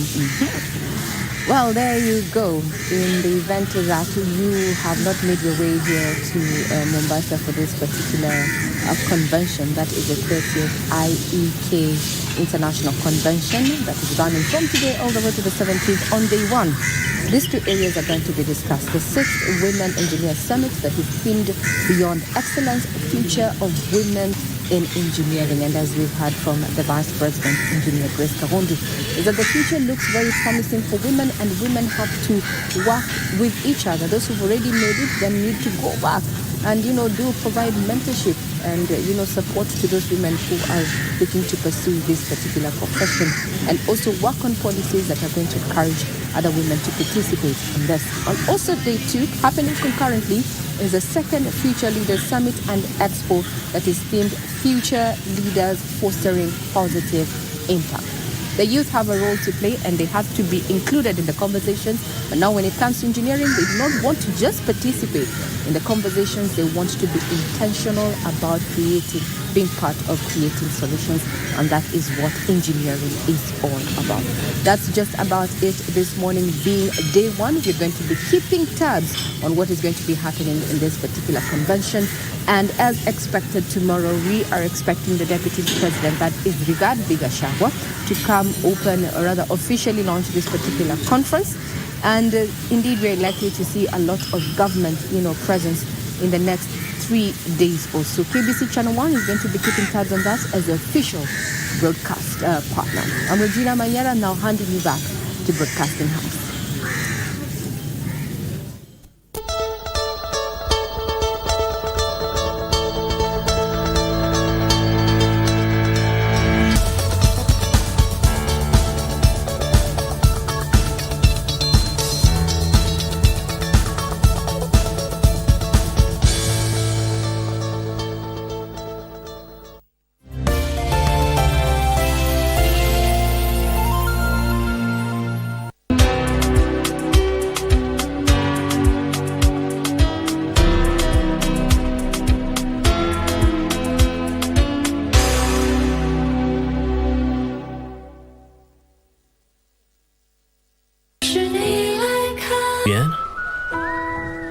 Oh, there you are. Come on. Huh? I was looking for you. Why did you bring your friends to this restaurant? I mean, the last time I was here, everything was horrible. Oh, hey, wait. I guess that you could say we have a hobby in common. So are we a better match now, huh? Will it be all right with you if I played a piece of a recording for you? I did record it, and I have nothing to argue that with. But if you want me to be more clear, I won't do it. What are you doing this for? I always thought you were brilliant, truly, but I never thought you could be so despicable. It was clearly a scam. If it was really that easy to make money, I would have quit my job by now. Okay, so you don't believe it, but I do, and I'm making money. Please think about this. It's obviously I'm not an idiot here. It's a cocktail of emotions. The puns that cracks up the family. Greed that yields power and a hunger for success. Friends turn to foes. Survival for the fittest is the drive. Who are we blackmailing? But nothing beats the feud in a family where one disappears and another fights for the crown. It was not supposed to go this far. It's the desire to succeed that keeps us going. the deception that keeps us digging, and the laughter pill that keeps us living. KBC Channel 1 magazine programs strive to disseminate news and information. Welcome to Happening in the World of Entertainment and achievements of individuals navigating through life. Be part of the intelligent conversation of KBC Channel 1. Related to the interest of Kenyan public on various subjects of national importance. Keeping you up to date with the latest tech news, challenges, and remarkable stories of individuals with disabilities. You have a say. Our magazine programs empower communities with words for conversations and a common language to approach the world. For your infotainment needs, we have a great range of programs.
Inafanywa mulching ama baadaye? No, baadaye.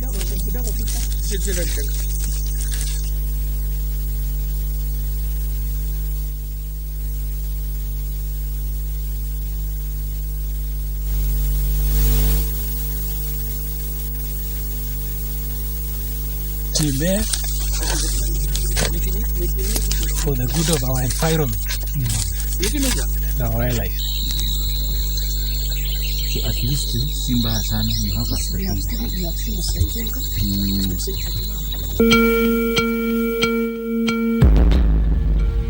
Mti wa mbuyu ukisimama wima katika umbo lake la kipekee linalovutia. Urefu na upana wake unavutia macho, huku ukitoa kivuli na kulinda mazingira kwa mizizi yake mirefu na huzuia mmomonyoko wa udongo. Kwa mujibu wa wataalamu, miti hii inaweza kudumu hadi miaka 5,000 na ina uwezo wa kukua na urefu wa mita 30 na kupanuka hadi mita 50 mduara. Lakini licha ya muundo wake wa kuvutia na thamani yake, miti hii ipo hatarini. Ziara yetu katika wodi ya Mnarani katika kaunti ya Kilifi, ambapo ni mazingira asilia ya mamia ya mamiti ya mbuyu, inatufikisha kwenye nyumba ya Mwanajuma Athumani Makuzimu mwenye miaka 67 anayejulikana kama Mama Neti. Hiyo mibuyu sasa inakatwa, inatupatia challenge. Sijui ni biashara gani, lakini hii naona watu wanadharau haya mabuyu, lakini mazuri. Anatambulika kijijini humo kutokana na ujuzi wake wa kutengeneza mabuyu. Mabuyu ni neno la Kiswahili. Mabuyu ni aina ya pipi za kiasili zinazotengenezwa kwa mbegu za mbuyu na ambazo hufungwa katika vifurushi vidogo vidogo na kuuzwa kwa wapendao pipi. Hapa sasa inakukaribia kuwa sasa.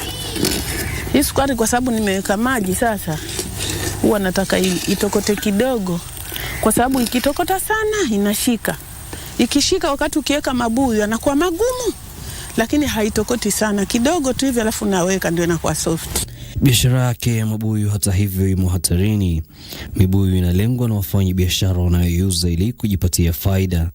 Hata juzi niliona nikiwa pale Mkoroshoni, nikaona huo mbuyu na buruto unaletwa hapa feri.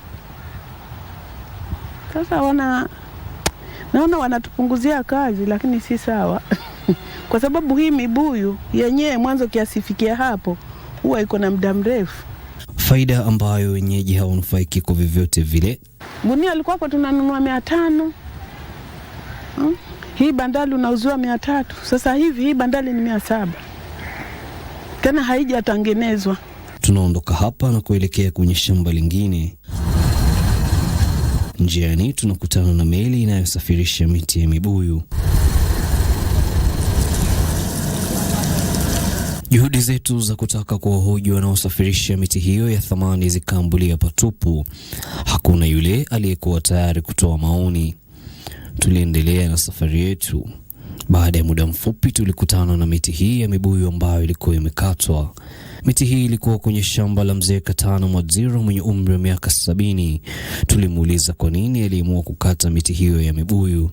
Subuhi tu ya kama kitu saa 3 ndo vijana wakaja hapa. Walikuwa karibu 4 na mzungu mmoja ambaye ndiye mwenyewe huyo alikuwa akitafuta himi. Huku kwangu ilikuwa kama ambaye hawataichukua, lakini baadaye ndo wakaja kaniuliza, asema tahi yako tutaichukua, yangu nayo wakaichimba na kuilalisha.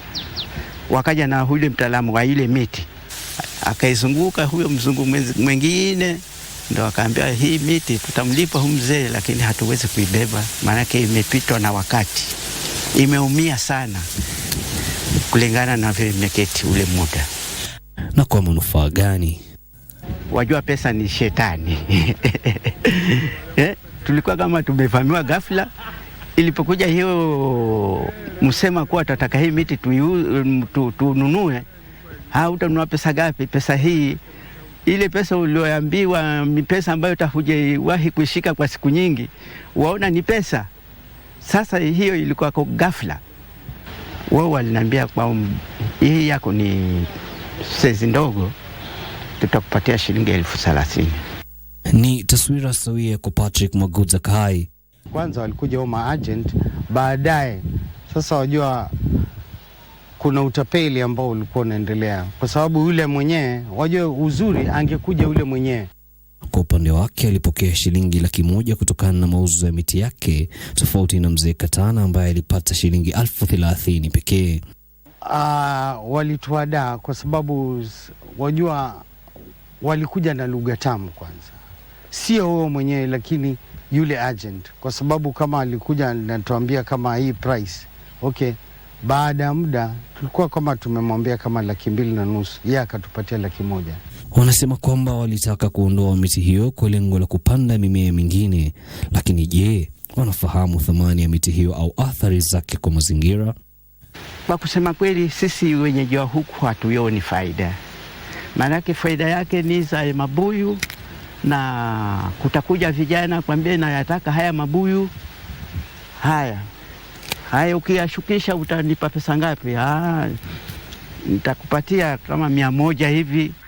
Zile mabuyu zenyewe kuna hizo mtembe zake hizo, unaweza hata weka kwa mboga zikakuletea ladha nyingine. Isingeuzwa kwa sababu naijua umuhimu wake. Hata mabuyu ni chakula tena kizuri sana. Unapokula mabuyu sana kwa wingi unapunguza mafuta kwa mwili.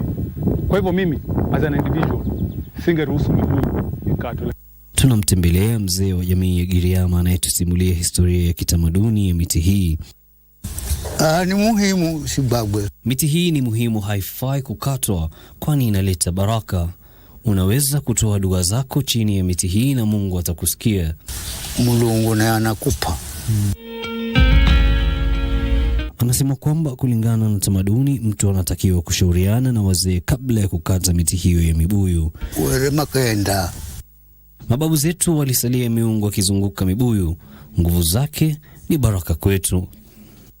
Ni baraka kwehu. Wazee pia wangefanya matambiko chini ya miti hiyo kabla haijakatwa. Sasa tumekataa mila, tumekuwa watumwa. Kila kitu tunasema ni takataka. Hata sasa mtu kumwambia mbuyu usiuze ni kitu muhimu, anakuambia mimi nataka kupanda mahindi bwana. Hii inamaanisha ukataji wa miti hiyo kwa lengo la kufanya biashara ni mwiko. Lakini wana mazingira wana maoni gani kuhusu ukataji wa kiholela wa mibuyu? Ukataji wa miti hii unaendelea licha ya marufuku ya kukata miti ya kiasili. Waziri wa mazingira Soipan Tuwe amewatahadharisha wanaojihusisha na ukataji wa miti hiyo. I have with immediate effect instructed the Kenya Forest Service to cancel the movement permit that had been issued to allow for the transportation of the baobab trees, pending a comprehensive assessment of this case. Kufikia sasa wakazi hawana taarifa kuhusu thamani ya miti hiyo kwenye mazingira. Kwa nini kama ni hii minazi watu wanaelimishwa, mikorosho wanaelimishwa? Kwa nini kama miembe watu wanaelimishwa? Kwa nini kama huu mbuyu, kwa nini hawaelimishi watu umuhimu wake? Unajua inaleta zogo kwa sababu gani?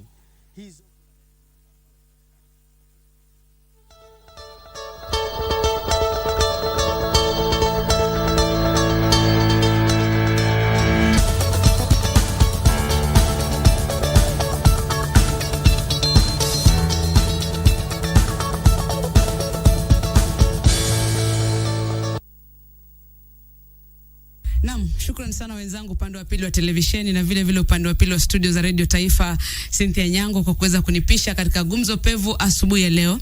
Na kumbuka kila siku ya Jumanne tunakuwa na ushirikiano mkubwa kati ya televisheni yetu na KBC Radio Taifa, sauti ya Mkenya. Hii leo katika gumzo pevu tutakuwa tunaangazia swala zima la uangalizi wa kaunti, manake kuna mambo mbalimbali ambayo yanaendelea katika kaunti zetu. Hivyo nakukaribisha ukazungumze nasi kupitia kwa mitandao yetu ya kijamii KBC Radio Taifa, sauti ya Mkenya, ama pia KBC Channel 1 kupitia katika mtandao wa X, ukipenda Twitter, au pia kwenye Facebook, na pia unifuate kwa @doramanya tunapoanza mjadala asubuhi ya leo. Mtazamaji wa Channel 1 na msikilizaji wa KBC Radio Taifa, kunradhi, wiki iliyopita gavana wa Meru Kawera Mwangaza aliweza kufika mbele ya bunge ya seneti kuhojiwa kuhusu tuhuma mbalimbali kuhusiana na uongozi wake. Mbali na matarajio ya wengi, gavana Mwangaza aliponea kwa tundu la sindano. Hivyo basi kuna wengine walitaraji kwamba angatuliwa, lakini aliweza kuponea. Tuhuma zote 7 dhidi yake zilitupiliwa mbali na bunge la seneti. Kumbuka, seneti ingethibitisha tuhuma hata moja, basi Kawera Mwangaza hangekuwa gavana wa Meru kwa sasa. Hii ilikuwa ni mara yake ya pili chini ya mwaka mmoja kuweza kufika mbele ya seneti, ikiwa mara ya kwanza alifika mbele ya kamati maalum. Na kumbuka ya kwamba sasa seneta ama gavana huyo anaendelea na uongozi wake kama ilivyokuwa kawaida. Hata hivyo, la muhimu ni kuwa Kawera bado ni gavana wa Meru. Maswala yalijitokeza wakati wa mjadala kuhusu hatima ya gavana Kawera Mwangaza. Swala la dhulma za kijinsia lilijitokeza pakubwa tena sana katika mjadala huo, na baada ya gavana Kawera Mwangaza kuweza kuokolewa. Vile vile uzito wa maswala ambayo yanawasilishwa kwenye mabunge ya kaunti ili kuondoa gavana mamlakani yaliweza kuangaziwa pakubwa. Na ndio maana hii leo tunaendelea na mjadala kuhusu uangalizi wa kaunti zetu 47 hapa nchini Kenya. Na wageni wetu hii leo katika studio tunaye wachanganuzi wa kisiasa. Kwanza kabisa ni bwana George Kithi ambaye ni mchanganuzi wa masuala ya kisiasa. Karibu sana bwana Kithi. Asante, nashukuru. Mzima? Nashukuru, asante. Kwenu kuanyesha? Kuanyesha tulipanda miti, tuangoje sasa tuipalilie, alafu kisha mwishowe tuwe na msitu. Tuaje hapo kwa kupanda miti. Asante. Na pia bwana Gibson Gisore ambaye ni wakili na mchanganuzi wa masuala ya kisiasa. Karibu katika studio zetu. Asante sana Dora kwa kunialika siku ya leo. Asante. Na nataka tuanzie hapo kwa kupanda miti, manake bwana Kithi ameenda mbele yangu. Jana ilikuwa ni siku kuu ya kitaifa ambapo serikali ilitenga na rais akaongoza shughuli nzima ya upanzi wa miti katika kaunti ya Makueni. Labda swala hili unalichukulia vipi, na labda kwenda mbele unaona kama Kenya inafaa kuchukua mkondo huu kwamba tuwe na holiday ambayo kwamba Wakenya watapanda miti? Naam, ni jambo la dharura kwamba lazima tuwe na miti mingi ili mazingira yawe na uwiano kati ya maisha yetu na vile mazingira yalivyo, kwa sababu tunaishi katika mazingira. Katika lugha ya uwiano wa kitaifa, kimataifa, ni kwamba hakuna mazingira ambayo yanathabitiwa na nchi moja. Mazingira yote ni yetu.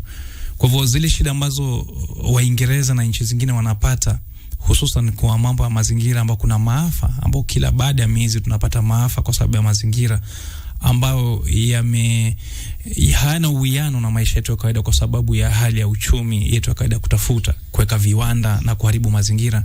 Ni kwamba ndio kwa sasa tunaona madhara yako kwao kule kwao, lakini yanatukaribia. Tumeona nchi za Afrika zimeanza kuona mafuriko. Sasa tusemavyo ni kwamba Somalia ina shida. Kwetu juu kule Elwak na kwengine Mandera tumeanza kupata mafuriko si thabiti, si hewa thabiti ama mazingira thabiti ambayo ndio hali tumeyazoea. Ukiona kwamba pia mvua vile inavyokuja na inavyoenda, na mara nyingine tunapata vipindi virefu sana vya kutokuwa na mvua kisha tunapata mvua nyingi, ina maana kwamba ni mazingira ambayo lazima tuyathabiti. Kwa hivyo ni jambo zuri na labda ni jambo muhimu zaidi kuliko hata siasa yetu, kwa sababu bila mazingira thabiti hatuwezi kuishi hata na hiyo siasa. Kwa hivyo nadhani ni jambo zuri ambalo limeibuka na ni tabia ambayo lazima tuwe tukiiga, ili mradi kwamba kizazi chetu na vizazi vijavyo viwe vina mahali pa kuishi. Salia kwako bwana, ama tuje kwako bwana Gisore, kwa swala hilo tu la upanzi wa miti, kumetokea tetesi na malalamishi mbalimbali kutoka kwa wananchi kwamba haikuwa lazima kwamba rais ama pia serikali ingetuma mawaziri. Tuliona mawaziri wakituma katika kaunti zote 47 kuhakikisha kwamba shughuli nzima ya upanzi wa miti inaendelea. Kwa wengine ni ubadhirifu wa fedha za serikali ama za mlipa ushuru. Sijui unasemaje kuhusu hilo, kwamba wangeacha tu machifu, county commissioner wakafanya ile shughuli, lakini mawaziri wangesalia katika afisi zao kufanya shughuli zingine? Asante. Kulingana na mimi naona kwamba ni ile kitu inaitwa wito ambayo rais anajaribu kuweka pale nje ili Wakenya waweze kujua umuhimu ile bwana Kidhi amesema kwamba ni jambo la dharura. So ule umuhimu wa sisi kukua na ile aji ya kupanda miti katika nchi yetu, ndio kidogo naona rais anajaribu kuambia Wakenya hii mambo sio ya rais hivi. Ni mambo ambayo ni ya dharura, ni mambo ambayo ni nafaa ifanyike sasa hivi, ni mambo ambayo inahusu hali yetu ya kuishi, na sio kitu ambayo tutachukulia kimsaa. Na ya pili ni kwamba uliona president akiconvene ile African Climate Change Summit hapa nchini. I think this is pia the second step now ya action. This is his action plan ameanza kufanya. Kidogo naweza kukueleza kwamba Dora, Kenya sio ya kwanza kufanya hivyo. I think kama ni mwaka 1-2 nyuma Ethiopia iliweza kupanda karibu 2 billion trees in a day. Wali dedicate all day ya kupanda miti. So pia sisi tukiendelea hivyo, ikue kama ni challenge every year tukue na tree planting day, tutakuwa tumeendeleza. Cha muhimu kwamba nilifuatilia kidogo kujua ile rais alikuwa anafanya pale Makueni, ile wetland ambayo inaitwa Q ya muhimu sana. Watu pale Makindu hawana maji. Zile mito zinatoka kutoka kwa ile wetland zikiteremka kwenda Makindu kupea watu maji, zimekauka. Watu wanachota mchanga. Na ile water table imezidi kienda chini kwa sababu ya boreholes, kudrill boreholes, ambayo inaleta desertification. So in the near future watu walikuwa wanategemea hizi mto wote watakuwa katika shida ya kupata maji, because pia borehole will dry up. So hiyo kukua na ile wetland, kukua protected, kupanda zile miti ni kuensure kwamba the sustainability ya maji ambayo watu wanategemea huo mto, na watu wa Makindu wataendelea kupata maji mbeleni. Sijui kama umenijibu, manake tetesi na hisia kwamba haikuwa lazima rais akaweze kutuma mawaziri katika kaunti zote 47. Kumbuka tulikuwa tunachukua miche katika afisi za chief ili kwamba tukaende kupanda. Kuna county commissioner atua kwamba mawaziri wote walienda katika kaunti mbalimbali na pesa ziliweza kutumika kwa kawaida. Ilikuwa ni sawa ama pia unahisi ni ubadhirifu wa pesa za mlipa ushuru? Kulingana na mali tuko kiuchumi, watu wanasema ni ubadhirifu, but kulingana na mimi ni ile hali ambayo statement president anataka kumake kwamba yeye na kabineti yake. Unaona, kumbuka ile statement ya ni Joshua, mimi na nyumba yangu tutamtumikia bwana. Ndio hiyo tutatumikia environment sasa. So that is the statement kulingana na mimi. Pesa itumike. Nadhani hakuna jambo zuri bila ambalo halikosolewi. Na mgala muwe lakini haki umpe. Kuna mambo mengi ambayo ya kiuchumi ambayo labda watu wana hasira nayo, lakini kumbuka kwamba kuna labda mandhari tofauti katika jamii, hususan wa Kenya. Kwa hivyo kila kitu tusikitie katika siasa. Leo hii tunaishi, lakini najua kwamba sote tutaenda sote. Baada ya miaka labda 100 hakuna mtu atakuwepo wala atakufika huko. Utakuwa kizazi kingine kisha kuja, kitapata mahali pabaya sana pa kuishi. Si lazima tufuafikishe hapo, kwa sababu sisi tulirithi mazingira ambayo yanaweza kutulisha, kutuvisha na tukaishi. Hivyo ni kwamba ukitaka Wakenya wawe na nafasi ya kutenda unalotaka, lazima wape nafasi. Ndio sababu ukawapa nafasi ya kusherehekea siku ya mashujaa, ukawapa nafasi ya Krismasi, ya Eid, ya vitu vingine. Kama tunaweza kuwa na sherehe ya Krismasi, tule, tushibe, na Eid, tuombe, tuswali. Mazingira yetu ambao sisi tunaishi kila siku, mbona tusiyahudumie? Kuna ile political packaging ambao ni aina ya kulipa hili jambo kipaumbele. Je, tutalifanya kivipi?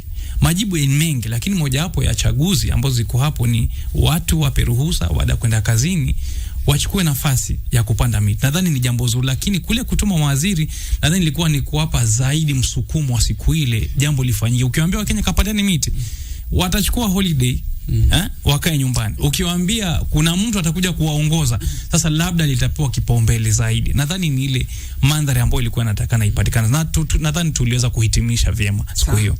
Tusonge mbele, tuangalie masuala ya sasa uangalizi wa kaunti. Umezungumzia masuala ya miti vizuri kabisa, manake haya ni baadhi ya mambo ambayo yalijitokeza hiyo jana, na miti tulipanda. Tunataraji kuona kwamba itakuwa vipi katika siku za hivi karibuni. Kuondolewa ama kukosa kuondolewa kwa gavana Kawira Mwangaza. Juma lililopita tuliona kwamba alifika mbele ya seneti na tuma zote ambazo zilikuwa zimeletwa dhidi yake. Seneti kwa vyovyote vile hakuna yote ambayo ilisimama. Hivyo basi na maana kwamba amesalia kwa gavana hadi sasa. Sijui haki ilitendeka katika shughuli nzima ya gavana kufika mbele ya bunge la seneti.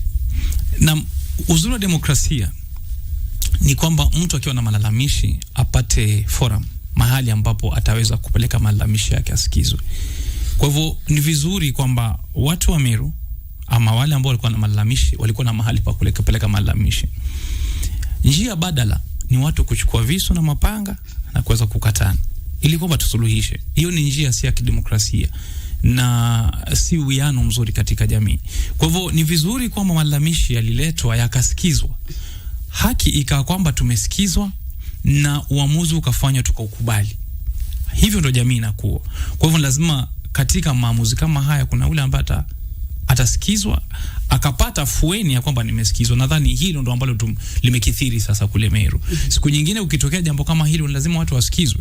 Pili ni kwamba pia tunazidi kukuza demokrasia yetu, ya kwamba katika mashinani kuna shida itakuja katika ngazi ya juu ya seneti kama tulivyoweka ngazi na mikakati ya kusuluhisha shida kama hizo katika sheria yetu. Hivyo ilikuwa vizuri. Tatu na la muhimu ni ni jambo lolote lile ambalo mmekosana na mtu kutofautiana ulipeleke katika ngazi ya juu. Labda ni swala ambalo lazima tuweze kuliangazia vyema zaidi. Na nadhani kwangu mimi ni kwamba kuna matatizo hasa katika sheria. Kuna matatizo ambayo ukajiingiza kisha ukawa huna suluhu kisheria. Ni kwamba wewe ukiamua ya kwamba utaenda kucheza mpira uvunjike mguu, lakini ulijipeleka mwenyewe. Uweze kushtaki mtu kwamba nilicheza mpira nikavunjika mguu kisha nilipeni, hakuna. Lakini ukiingia katika gari la mtu liwe na ajali, basi utalipwa. Ni mazingira tofauti. Kwa hivyo kuna hisia za kisiasa ambazo lazima kuna kukubali kwamba kutakuwa na mtafaruku wa siasa katika malumbano ya kila siku, na tofauti zitakuwepo. Kuna vyama, kuna hisia, kuna vile watu wanavyojichukulia kila siku. Ni msimamo tofauti, na mengine misimamo ya itikadi kali. Lakini si kwamba kila jambo la makosa la kumtoa mtu katika uongozi. Labda ndo makubaliano na ile jawabu ambayo tulipata kutoka katika seneti. Pili ni kwamba pia tukubali ya kwamba katika ngazi za chini, hususan katika ngazi za chini, zile siasa ibuka za kila siku, kuna watu ambao wataendelea kukupinga kama mmekosana katika siasa. Hususan kama wewe na lazima niliseme, kama wewe ni mwanamke, kuna wanaume waliweza kushindwa na huyu mama. Na nadhani wanakule kumfuata usumbufu wa kisiasa ambao ni demokrasia inaikubali. Lakini limradi ya kwamba kama utakuwa na dhati ya tuhuma tofauti, ziwe dhati na tuhuma za kisheria. Kuna ile threshold ambao lazima uifikie, ya kwamba ni lazima iwe ina uwiano na sheria na katiba.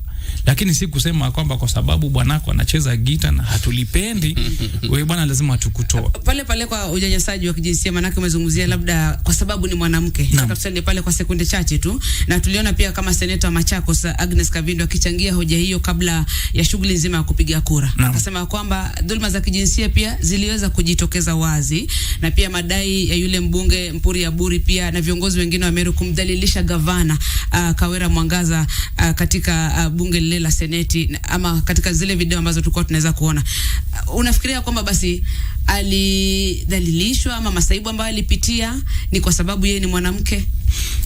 Wacha nilijibu hivi kwamba seneti ambao mimi nimeenda mara nyingi na clients, kuna limepewa nguvu ya mahakama kuu, lakini pale si mahakama. Kwa hivyo ile trial, kule kusikizwa zile tuhuma na kupewa uamuzi, ni mchanganyiko wa sheria na siasa. Kwa hivyo ukienda pale kama wakili utatumia sheria, lakini the dominant part, ile ambayo itapewa kipaumbele zaidi, ni vile utakavyofanya ile packaging. Kwa hivyo lazima ulete mambo badala, hususan ya kisiasa, na mambo ambayo yanaweza kukuwezesha kupiku yale zile tuhuma, ambayo jinsia ni moja hapo. Na nadhani walifanya kazi nzuri sana kuleta jambo la jinsia. Muhimu ni hivi ya kwamba ukweli ni kwamba hata kama makosa yako, ile dharau ya jinsia iliweza kuleta emotions. Hivyo kwamba iliweza kuwaleta wale viongozi wanawake pale ndani kwa haraka, na wale wanaume wanaopendelea upande wa jinsia upewe kipaumbele pia ukapanda juu yake. Kwa hivyo ilikuwa vigumu sana kupigana na hisia za kijinsia kama ilivyokuwa mama anatoa machozi, heshima ivunjika, dharau ikaonekana hususan na kijinsia. Kwa hivyo ilikuwa vigumu sana kuipiku ile siasa na hisia za kijinsia ukilinganisha na sheria. Ingekuwa kotini, najua maamuzi labda angekuwa reasoning, ile fikra zilikuwa tofauti kidogo. Wacha nimlete Bwana Gisore hapa. Ni hisia, ni huruma, mama alionewa kwa sababu ni mwanamke, dhuluma za kijinsia labda dhidi ya mama ndio zilifanya akakosa ama akaweza kuponyoka kwa mara ya pili kutokana na tuhuma ambazo zililetwa dhidi yake na bunge la kaunti ya Meru. Kulingana na mimi kwa sababu kuanzia zile, ukiona zile tetezi wale walikuwa na wale MCAs zilikuwa kidogo dhaifu, hazikuwa zinafika hiyo threshold vile wakili amesema kwamba kuna ile threshold ya constitution ya katiba na mambo mengine ambayo yanafaa kuangaliwa. So kufika pale ikawa kwamba hata zile maswali walikuwa wanaulizwa wale witnesses zikawa kwamba ni kama wengine walikuwa na jimplicate personally, ndio kwa hazira sao ndio wajaribu kufanya the same ili kuaibisha governor. So kidogo unajua kisheria, mimi na wakili tunajua mtu akianza kusema mambo kama hayo kidogo unaona hapa kuna udhaifu fulani katika ile evidence ambayo walikuwa wanapeana. So from the word go, mimi nilikuwa naona kwamba itakuwa vigumu kumimpeach, na I think kwa sababu ni mwanamke, sio kwa sababu ni mwanamke. Hata ingekuwa governor yoyote zile threshold haiko inafika, ingekuwa vigumu sana Senate katika proper reasoning ambayo ni inatumia zile processes na procedures zimewekwa, ingekuwa ngumu hata ungeona voting ilikuwa way above the minimum, kwa sababu hakuna mtu waliweza kuconvince. Hata I think ni moja tu walifika 19 votes, zingine zote kulingana nawe walikuwa gavana wa kiume bado yale mashtaka yaliletwa hakuwa yanatosha, hakuwa yanatosha mboga. Na kwa sababu hiyo basi kidogo tu kabla tusonge mbele, nafasi ya wanawake katika siasa basi iko namna gani hadi kufikia sasa? Unahisi kwamba bado kuna dhulma, bado kuna unyanyasaji, bado hawapei nafasi ya kutosha? Bwana Kidhi mwanzo alisema kuna kidogo bado mavutano, sijui unasemaje mwanamke kwa sasa? Tumeona wanawake kwa mfano ambao sasa ni magavana, sio? Tuna magavana 7 wanawake. Tuna gavana ambaye ni Susan Kihika wa Nakuru, tuko na Gladys Wanga wa Homa Bay, kuna Cecily Mbarire wa Embu, vile vile wa Vinya Ndeti Machakos, kuna Fatma Achani katika kaunti ya Kwale, na Kawera Mwangaza wa Meru, na kuna Anne Waiguru gavana wa Gatuzi la Kirinyaga. Nafasi ya mwanamke katika siasa za Kenya kwa sasa, bado dhulma zipo, bado wanapewa haki ama wanafinyiliwa? Ningeweza kusema kwamba Dora, Kenya ni nchi ambayo kidogo tumeanza kukubali ile dhana kwamba wanawake pia wanafaa kupewa nafasi katika uongozi, na wanawake wa Kenya pia kuna wale wamejitokeza. Ningependa kuwapongeza wale walijitokeza na kusimama na mwishowe wakashinda. Hata wale hawakushinda, kidogo ile kukua na hiyo imani kwamba anaweza shinda ni dhana ambayo kidogo tunafaa kusifu, tunafaa kupalilia, tunafaa kuikuza ili waweze kukua na hiyo imani kwamba kama unahisi uko na uwezo, kama unahisi uko na hati ya uongozi, unaweza kuenda pale Wakenya waweze kukuchagua. Na kidogo kuna hiyo kuna wanaume vile wakili amesema kwamba especially katika siasa, unajua inakuwa rahisi sana ku bring the aspect kwamba huyu mwanamke amefanya hivi ama kumdhalilisha mwanamke, ni rahisi kisiasa. So hiyo kidogo ndio inajaribu kuturudisha nyuma, but tunafaa kusimama kidete tuweze kusema kwamba hatuwezi kubali mambo kama hayo. Siasa yetu iwe safi, siasa yetu ikue ile ya kusimamia policies, siasa yetu ikue ni yenye kuna directions na principles zile ambazo kidogo hata mtoto akiwa mdogo. Kwa kitu inanikasirisha Dora ni kwamba kuna mtoto msichana mdogo pale Meru ambaye huyu Kawira Mwangasa ni role model. Sasa mkianza kuleta masuala ya kijinsia pale, kidogo itamvunja moyo.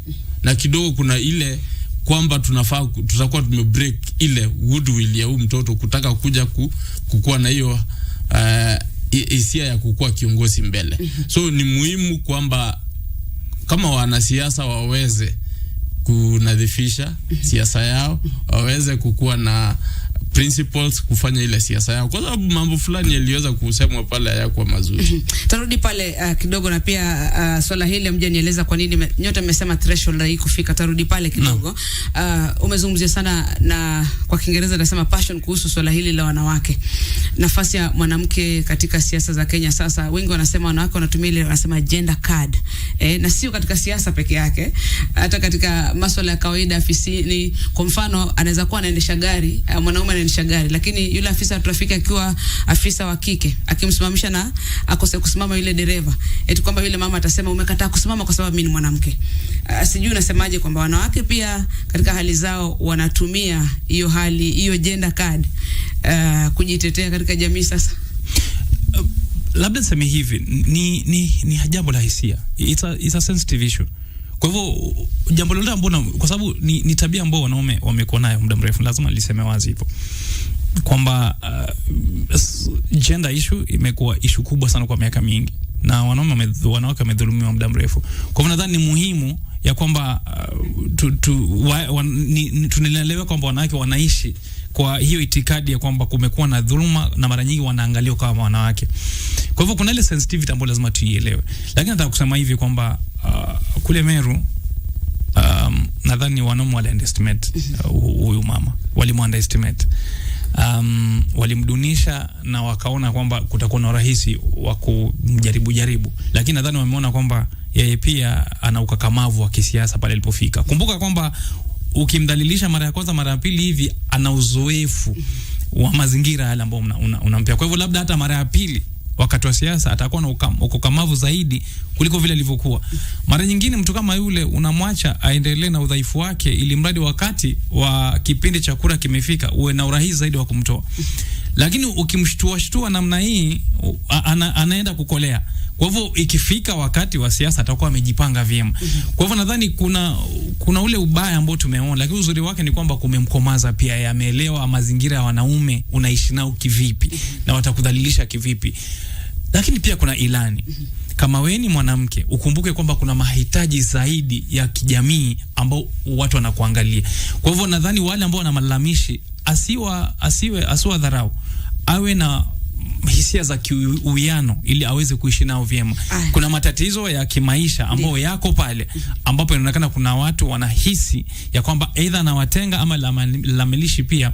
Sisi hakuna kabisa, kwa sababu najua pafukapo moshi lazima kuwa kuna moto. Shikilia pale pale, tutakuwa tunarejea, chukua pumziko fupi kidogo tu, alafu tunarejea tu chukulie kutoka pale, na pia tuangalie swala hili. Nyote mmesema kwamba yale malalamisha hayakutosha. Wapi ndio kulikuwa na disconnect? Ule uzito basi ulipotelea wapi? Na labda pia unaweza kutueleza ndio gavana banduliwe, uzito wa kesi unafaa kuwa wapi? Msikilizaji na mtazamaji wa KBC Channel 1, tunachukua pumziko fupi, tunarejea kuendelea na swala zima la kuangazia basi uangalizi wa kaunti zetu hapa nchini Kenya.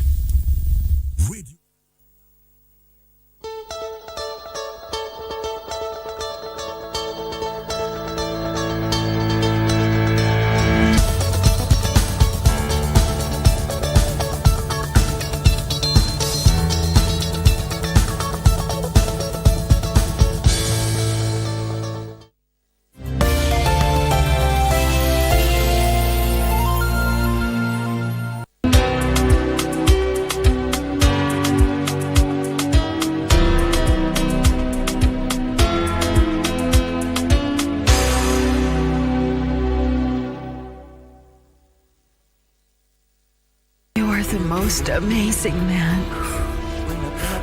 I love you, Daniel Otero.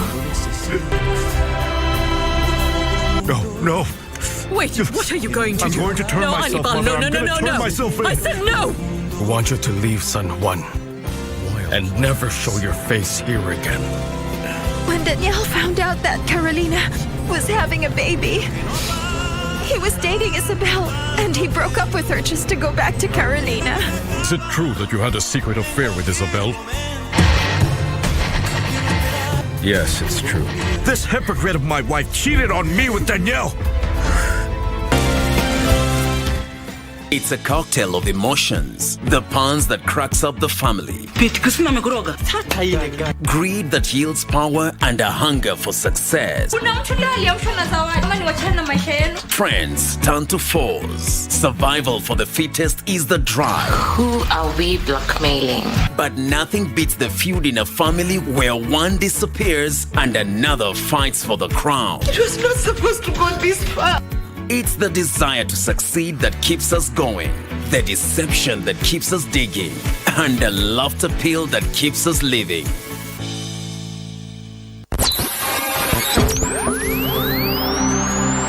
Pindi tunapowasha vifaa vyetu, tunapata fursa ya kutangamana na wasikilizaji wetu. Karibu sana thĩinĩ wa tabarĩra ya Rwiga. Tunapeperusha utangazaji uliobobea katika habari, nĩ ũndũ wa macio na mangĩ maingĩ, burudani, nĩ harĩa tũkoragwo tũkĩigua nyĩmbo mwaki nyĩmbo hot, na hamasisho la kiroho.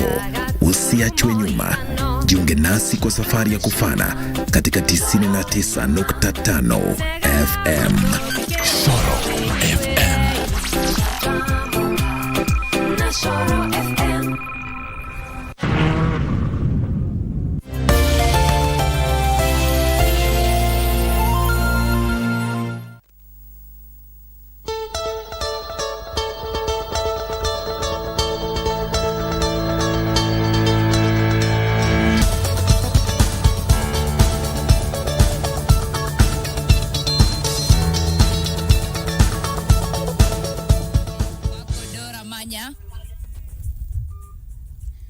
Naam, turejee tena studioni mtazamaji wa Channel 1 na vile vile msikilizaji wa KBC Radio Taifa Sauti ya Mkenya. Mimi naitwa Dora Manya. Leo tunaangazia masuala ya uangalizi wa kaunti zetu hapa nchini Kenya, na studioni basi na wachanganuzi wa masuala ya kisiasa bwana Gibson Gisore na vile vile bwana George Kidhi kuweza kuangazia swala hili ya jinsi kaunti zetu zinaweza kuangaliwa, na tukirejelea jaribio la kumuondoa mamlakani gavana wa kaunti ya Meru Kawera Mwangaza, jaribio ambalo alikuweza kufaulu kwa mara ya pili, aliweza kuponea kwa kile ambacho tunasema tundu la sindano. Jambo kubwa ambalo lilijitokeza pia ni kwamba maseneta walisema kwamba ule ushahidi ambao ama ile kesi ambayo iliwasilishwa na county ama MCA kutoka county ya Meru basi haikuwa na uzito, haikutosha. Kwa Kiingereza wanasema basi haikupita ile threshold ambayo inahitajika. Je, ina maana gani? Ndio maana tunazungumzia masuala kama hayo katika studio zetu, na tunarejea tena hapa na wageni wetu. Ndio kwako bwana Kidhi, baadaye tutarejea tukimalizia swala la wanawake. Najua ulikuwa unalizungumzia sana lakini kwanza turudi nyuma kidogo. Mojawapo ya mambo ambayo yalijitokeza sana pale katika bunge, walisema kwamba hii kesi jamani haina uzito, na nyote mmesema yes haikufikia threshold. Labda mnamaanisha nini mkisema vile ndio kesi basi iwe na uzito, gavana kaweza kubanduliwa? Kipi ambacho kinaangaliwa? Na muhimu wa kesi, kwa kesi yote ambayo itawasilishwa katika taasisi yoyote ambayo imepewa mamlaka ya kuweza kuweka vigezo vya kupima ule ushahidi, ni kwamba si ushahidi mwingi ambao unahitajika. So it's not the quantity ya kwamba umeleta ushahidi mwingi, kwa hivyo huu jamaa labda tuhuma kama 30 na zaidi. La hasha, ni uzito wa ushahidi. Kwa hivyo tuhuma hata moja, lakini kama umeipanga vizuri ikawa kwamba ina uzito. Kwa mfano, ukiwa utaleta mambo, walikuwa wameshtakiwa kwa tuhuma vitengo 7, lakini katika kila kitengo hakuna taasisi ya kisheria ambayo imewekwa kufanya uchunguzi ikawa imeleta ripoti yake, ama amepelekwa mahakamani kwa kwamba ametuhumiwa na kupatikana makosa. Kwa mfano, mambo ya ubadhirifu wa fedha na ufisadi, corruption, kuna taasisi ambazo zinahusiana na mambo ya ufisadi. Pili, uchunguzi utafanyika kule wahusika wapelekwe mahakamani. Aidha kuna kesi inaendelea katika mahakama, hiyo ni moja. Ama pili kwamba watu wamepatikana na makosa yakiwa yanamhusu yeye kwa ukaribu, ama pia amepatikana na tuhuma kama hizo. Kwa hivyo kuna magavana ambao washapelekwa katika mahakama. Hilo haliko. Pili, katika uchunguzi wa taasisi kama vile DCI na zingine kuhusu mashtaka ya matumizi mabaya ya fedha na pia matumizi ya mamlaka vibaya, hakuna tuhuma yote ambayo taasisi imeweza kuja pale ikaweza kuwa na uwiano na mashtaka ambayo wameyaleta. Kuna zingine, kwa mfano barabara imeitwa jina lake. Najua ni jambo la ukasirisha. Ndio. Lakini hilo si jambo ambalo kisheria unaweza kumpeleka mtu kumwambia wewe ulichaguliwa na wananchi wawakilishe. Wananchi wao wenyewe, ukiangalia katika ile democratic process ambayo tunaita direct democracy, ambayo ni demokrasia moja kwa moja, wananchi wenyewe wakatamka kupitia kwa kura kwamba huyu ndio kiongozi wetu. Sasa ukimaliza direct democracy, kuna ile representative democracy ambao ndo wale wa MCA wako nayo, ambao demokrasia wakilishi. Wale wa demokrasia wakilishi wa mamlaka yao hayawezi kupiku demokrasia ya moja kwa moja, ile direct democracy. Ukiangalia vigezo hivyo viwili hamwezi kutumia kwamba bwanako unamuita majina hapa na pale kwa barabara, kwa majumba, kwa mfano Dometru ite jina la mabweni, uanze kuita jina la bwanako, mabibi yako, sasa tutakuondoa. Hicho si kigezo ambacho ni cha kisheria. Kwa hivyo ushahidi una vipimo, probative value, vipimo vyake ambavyo kama vitafikia ile sehemu amba ile kisheria pale ambapo inatakikana, basi itakuwa inaweza kusaidia zile tuhuma zikasimama. Vipimo kama vipi? Labda mwananchi angependa kuelewa, hata mimi ningependa kuelewa. Mnapimaje kusema kwamba hii kesi ina uzito na hii kesi ina uzito? Swali zuri, lakini ni la kitaalamu. Acha nikwambie hivi. Miaka 5 kule law school tulikuwa tunasomea hivyo vigezo, ile threshold. Kwanza tuhuma, kuna zile standard ambao tunasema ni standard of proof. Kile kiwango cha unafikia ili uweze umetimiza ukweli. Ukweli hupimwa. Kuna ukweli na ukweli wa dhati. Hivyo ile standard of proof, kwa mfano ukisema ya kwamba fulani alimuua fulani, ni statement tuhuma. Lakini kuja mtu aseme nilimuona na kisu akimdunga kisu ndicho hiki, ikapimwa na ikaonekana kwamba hata fingerprints ziko pale, hiyo kwamba kuna ushahidi. Bila ushahidi ya kwamba tunafikiria ni yeye kwa sababu walionekana mara ya mwisho wakiwa wote, ikawa kwamba kuna dukuduku kwa sababu watu wangapi walionekana wakiwa wote, waliokana wapi. Kwa hivyo kama kuna gaps, kama ule ushahidi haujafika pale unapotakikana, yani hauambatani moja kwa moja, itakuwa kwamba huwezi kumtuhumu mtu kwa sababu itakuwa ni dhuluma. Sheria ni ushahidi, na ushahidi una vipimo. Kwa ufupi kidogo tu, Bwana Gisore, pia nisikie kutoka kwako. Umesema pia kesi iko na uzito, amesema sheria na vipimo, ushahidi una vipimo. Jamaa hao waleta ushahidi wa County Assembly ya Meru, mbona hii kutosha mboga wanavyosema? Mbona iko na uzito? Haikuweza kutosha mboga kwa sababu nikiendelea kutoka mahali wakili ameachia ni kwamba ile probative value haitoshi. Kupima hiyo kipimo, kigezo ya kupima ile probative value ndio gani? Kwanza ni vile amesema kwamba kuna ile constitution ama ile sheria iliyopo. Kwanza zile taasisi ambazo zinafaa kuinvestigate yale maneno yote walikuwa naleta, hakuna hata moja ya serikali ilikuwa imehusika. Hakuna yenye ilikuwa imeweka ripoti, hakuna yenye ilikuwa imemshtaki. Hiyo kwanza kidogo. Sasa ikawa malalamishi yao sana ni ya kisiasa, ama ni yale ya kusingizia mtu tu na hayana uzito ambayo uko akisheria wa kwanza because kungekuwa na report kama ni ubatilifu wa fedha na ya auditor general, ingeweza kuleta hiyo dhana kwamba pesa imekuwa imefanywa ubatilifu. Kwa hivyo tatizo ni kwamba asasi zingine za uchunguzi hazikuhusishwa. Ndio unasema kwamba labda ile kesi haikufikia ule uzito. Haikufika ile uzito, yes. Sasa hiyo report inakuanga very key. Kidogo mkisema kwamba kuna mahali sijui kuna watu alikuwa analipa watu fedha ambazo kidogo hawako nini. Hiyo ni kitu ambayo kunafaa kukuwa na report. Na kama yule witness aliweza kujiimplicate, uweze kujiimplicate ndio uweze kumfix mwingine. So kuna shida pale na hakukuwa na any report ya EACC mahali popote. So hizo vitengo za kisheria hizo vitengo waliandika barua, but sasa hakuna action. Najua lazima ile action lazima ifuatiliwe, kukuwe na ile evidence iweko kwa meza, because ile Senate ilikuwa ina act kama koti, vile alisema kwamba iko na ile power ya quasi judicial, inakaa kama koti na inaangalia maneno kisheria na ile uwezo wa kisheria. So hawezi kushuka chini ama kuleta ile hadhi ya koti chini ili waweze kusema kwamba tuende na siasa peke yake ama zile tuma walikuwa wameleta bila ushahidi. Sijui kama msikilizaji wangu ameridhika na mtazamaji, lakini nataka tuende upande wa pili, tupokee simu kama 3. Mnaweza kuvalia tunaviita hivi, acha tuseme vidudu kwa leo, alafu tuweze kusikia mwananchi anasemaje. Uwe mwepesi kwa simu na vile vile mfupi sana, tuweze kupokea maswali kama 3 kwako upande wa pili, Cynthia.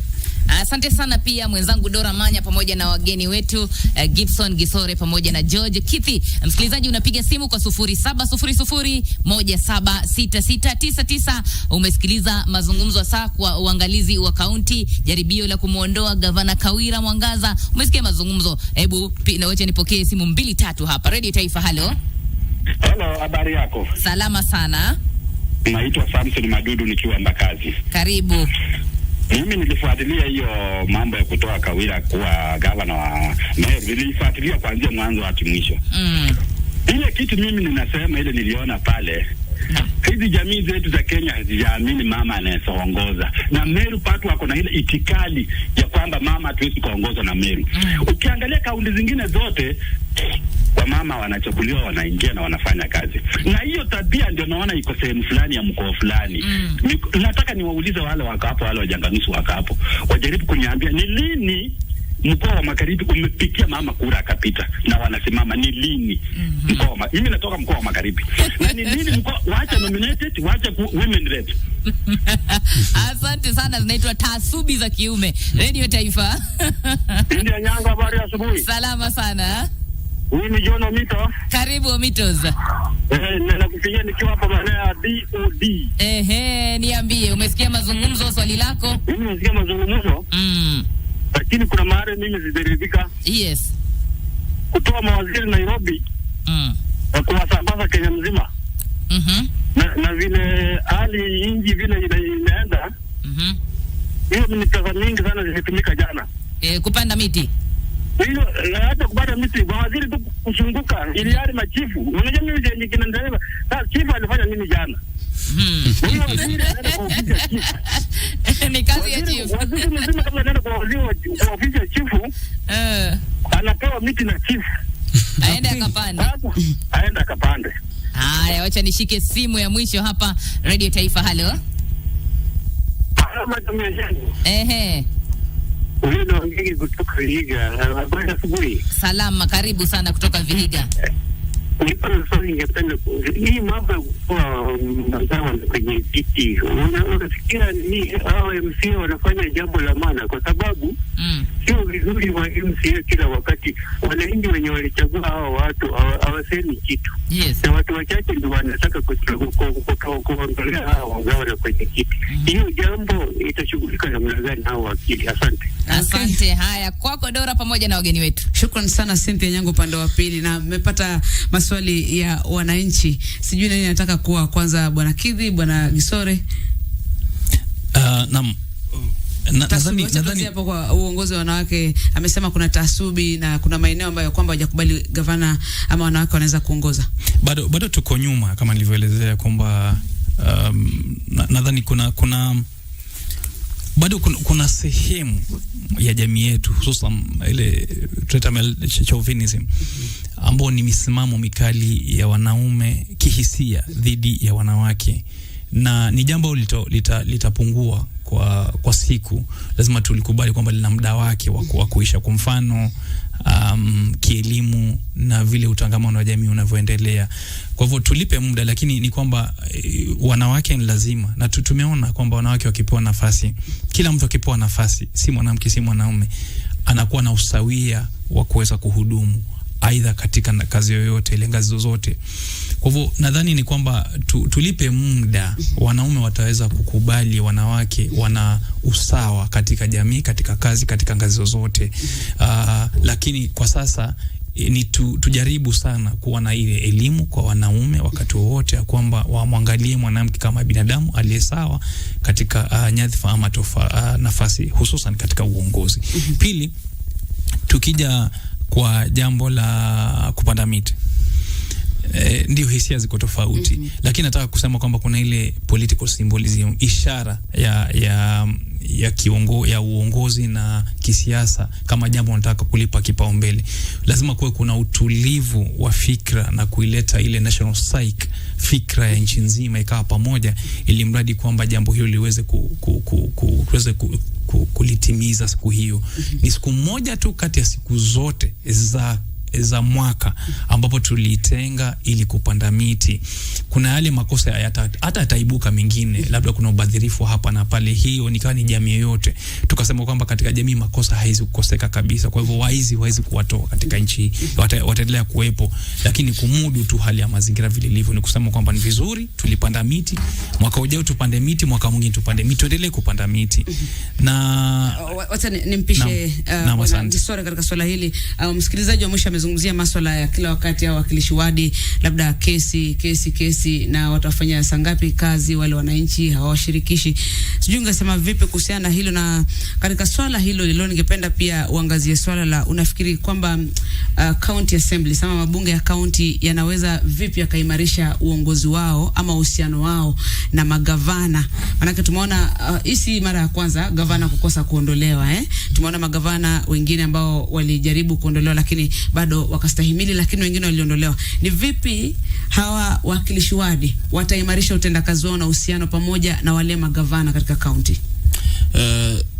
Kulingana na mimi Dora, ni kwamba wale wawakilishi wadi kuna haja ya kuwafanyia ile sensitization, waweze kutafuta mawakili kama bwana George Kithi hapa na mimi hapa ili tuweze kuwafanyia sensitization, waelewe ile threshold, wasije wakawa katika tuma zozote wanataka kukimbia pale, wanaanza kuimpeach ni rahisi, but sasa process nyingine ile inaitwa checks and balances, hiyo yao ilienda successful, but pale mbele kidogo wakagundua kwamba tetezi walikuwa nazo wasitoshi mboga. So kuna ile kwamba wasik legal advice, wakuwe sensitized na ile standards ambazo zinafaa ili waweze kuimpeach. So some of the things I think wanafaa kufanywa ni training, waweze kuelewa ni masuala gani yana uzito mgani ambayo mnafaa kupeleka pale ili muanze kuimpeach mtu, isije wanafanya vitu kwa sababu ya shere tu. Hiyo ndio la kwanza. La pili ni kwamba pia kuna ile mvuto wa kisiasa. Ule mvuto wa kisiasa uliweza kuonekana sana pale Meru, na ni kitu ambacho kidogo wale wa MCS waliweza kutumika na wakakubali kutumika kisiasa na kusukuma agenda ambayo sio yao hasa. Kidogo hiyo pia iliweza kuonekana sana, na sasa tunaweza kusema kwamba zile siasa za local politics zisiweze kuaffect development, because zile county assembly ile pesa ilitumia kuimpeach ni pesa ambayo ingekuwa imeenda kutengeneza barabara. Ile muda walikuwa wanajaribu kufanya hiyo process ya impeachment ni muda ambao wangekuwa na debate masuala ya kusaidia mwananchi wa Meru. Yule governor zile kazi zingekuwa zifanyika, si kufanyika. So muda wote umetupwa mara 2 kwa mwaka kufanya siasa tu na kujaribu kuimpeach governor ambao kidogo inafika haitoshei. Sasa ni muhimu kwamba ile coordination between governors and MCS iweze kukua ni kitu ambacho mko na a working relationship, sio ya urafiki. A working relationship ndio inaweza kusaidia. Muda unasonga lakini tukielekea kutamatisha kwa ufupi sana, bwana Kithi, labda kuanguka kwa hoja hii ya County Assembly ya Meru kwa kutaka kumbandua gavana wao, inaashiria nini kuhusu bunge la seneti, kwamba lina nguvu, linafanya kazi yake vizuri, tukifahamu kwamba bunge la seneti mojawapo ya majukumu yake ni ile tunaita oversight ama uangalizi pia masuala ya county. Je, inaashiria nini kuhusu utendakazi wa bunge la seneti katika nchi yetu? Sheria nzuri ni ile ambayo inamshughulikia ama kumsaidia mwanadamu, ina serve mwanadamu, na kupitia kwa wale ambao walichaguliwa katika seneti inaonekana kwamba bunge la seneti liliweza kujipa kutumia mamlaka yale kuweza kupima malalamisho ambayo yameletwa na kupeana uamuzi. Kwa hivyo jimbo la bunge la seneti limeweza kufanya kazi nzuri sana, tunalipongeza, na pia likubali kupokea kisheria malalamisho kama hao na kuyasikiza, kwa sababu afueni imepatikana na ile vuguvugu giza ama sintofahamu iliyokuwako imesuluhishwa katika jamii. Mimi husema hivi ya kwamba na sheria inaashiria katika mazingira yake ya kwamba watu wote ambao malalamishi ni kawaida wapewe mahali forum ambapo wanaweza kuwakilisha malalamishi yao wasikizwe. Itatupiliwa mbali, itakubaliwa, lakini bora wamesikizwa. Kwa hivyo haki itendeke kwa sababu watu wamesikizwa na uamuzi ukafanywa. Kwa hivyo ni vizuri. Lakini ilani kama vile mwanzangu alivyosema ni kwa bunge la chini zaidi katika ngazi ya serikali, MCAs ni representative, wakitaka waheshimiwe hususan katika uhusiano wao wa kimaendeleo na viongozi waliochaguliwa wale wako katika executive ambao ni governor. Nadhani watumie taaluma za wenye taaluma tofauti kabla hawajaleta vigezo kama hivyo, kwa sababu standard ikiwa chini huwa kwa mara nyingi hakuna mahali mtakapoenda. Kwa hivyo ni lazima pia waweze kuwajibika, si siasa peke yake, uwajibikaji katika mikakati ya kisheria, ili mradi kwamba wakipeleka, hata kama itatupiliwa mbali, isipiliwe katika kama dharau tulionyesha, ilitupiliwa kwa kama ilikuwa ni mzaha walivyovileta. Kwa hivyo tunasema kwamba ndio kuna haki ya kuleta malalamishi, lakini iwe na malalamishi yenye maana, lakini si kupotezana wakati na kusutana kisiasa. Okay. Bwana Gisore, pia tukitamatisha, hivi majuzi katika majuma machache yaliyopita magavana walijitokeza wakijitetea pia na kusema kwamba ule uzito ambao unatiliwa wakati wa kuja kumbandua gavana kidogo haiko fair, nikisema vile, na wakawa wanazungumzia swala la kwamba kwa mfano ikiwa ni mbunge anafaa kubanduliwa, kuna sheria ambazo zinamlinda mbunge kwamba huwezi kuanza kumuondoa mbunge katika ofisi katika miaka yake miwili ya kwanza ya kuingia katika ofisi tangu uchaguzi, na pia mwaka mmoja kabla uchaguzi mwingine hamwezi kumuondoa mtu kama mbunge katika afisi, na pia wakataka kuwa protected, naweza kusema, ama kulindwa na sheria. Sijui kama unaweza kusema vipi kuhusiana na hilo, tukimaliza tu kwamba pia wana haki ya kusema kwamba gavana pia asianze kutaka kubanduliwa labda kabla miaka miwili kukamilika ya kuingia afisini, na pia kabla ya mwaka mmoja kuelekea uchaguzi ambao unakuja. Hilo ni suala ambalo kidogo tunafaa kama Wakenya tuliangalia kwa makini, kwa sababu unajua county government, devolved government zile za county ziliweza kufanya kuleta maendeleo. Tumeweza kuona kwamba pale Meru kwa raundi mbili sasa kwa mwaka wamejaribu kupoteza resources, kukuja Senate, kurudi tena bado after few months tena wanarudi, so hakuna kazi inaendelea pale. Sasa ile constitutional aspiration ya kwamba county inafaa kufanyia watu kazi, hawajafanyiwa kazi. Imekuwa tu ni kuleta ile political enmity na political witch hunt kidogo, ambayo haiwezi kuleta kukuza maendeleo katika counties, kwa sababu hii county government ni vitu zina work hand in hand, county governor na county assembly, because county assembly inapitisha budget ndio governor aweze kutumika. Sasa kama wanakosana, wataki kuonana macho kwa macho, hii development hawezi kuwa inatekelezwa. So ni muhimu tukue na safeguards, tuweze kukua na zile safeguards ambazo kidogo wanajua hata kama tumekosana na huyu hatuwezi mtoa saa hivi, tutangoja wakati fulani, na kama tunaenda kumtoa lazima tujipange kisheria na tukue na tetezi zetu zote. So hiyo ni proposal ambayo kulingana na mimi ningeweza kuona kwamba ni kitu ambayo tunafaa kufikiria kama Wakenya, tuone kama ni kitu ambayo tunaweza kufanya ile exploration ili tuweze kuensure that zile checks zinafanyika but sio za kila siku. Na upo uwezekano kwamba pia labda MCA huwa anatumika kisiasa? Yes, uwezekano upo kwa kiasi kikubwa kwamba I think MCAs kwamba sometimes huwa wajielewi vizuri, wanaweza kuwa tumika na mtu yote ambaye anaweza kuwapea mapeni kidogo, wanaweza kufuata mkondo wake. Hiyo pia inafaa iangaliwe. Muda wetu umekamilika, sekunde chache. Uongozi wa wanawake sasa uko vipi kwa sekunde 30 tu? Tunaona juzi kama Governor Gladys Wanga alitajwa kwa mtendakazi bora uongozi wa wanawake sasa nchini Kenya.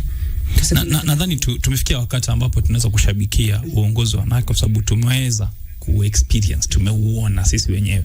Ni jambo zuri sana, tuzidi kuwahimiza wanawake watafute ushindani wa dhati, na wakipata uongozi wawe mifano mizuri katika jamii, ili mradi kwamba tuweze kuwashabikia hata zaidi. Lakini pia ni muhimu ya kwamba watu wote wapewe nafasi sawia, si wanawake wapewe nafasi zaidi, watu wote wapewe nafasi sawia, ili mradi kwamba nafasi hizi tuweze kupata vyema uongozi bora katika nchi hii. Kwa sababu ya muda tutakomea pale. Nafikiri mjadala ambao hauwezi kukamilika leo, msikilizaji wa Channel 1 na vile vile msikilizaji wa Radio Taifa kunradhi, na mtazamaji wa Channel 1, tunasema asante kwa kutenga muda. Mjadala huu hauwezi kukamilika, tutazidi kuzungumzia sana masuala ya county, manake huko kuna mambo mengi sana. Asante kwa kuweza kufika katika studio zetu bwana Gibson, asante kufika sana. Na vile vile bwana Kidhi, shukrani kwa kufika.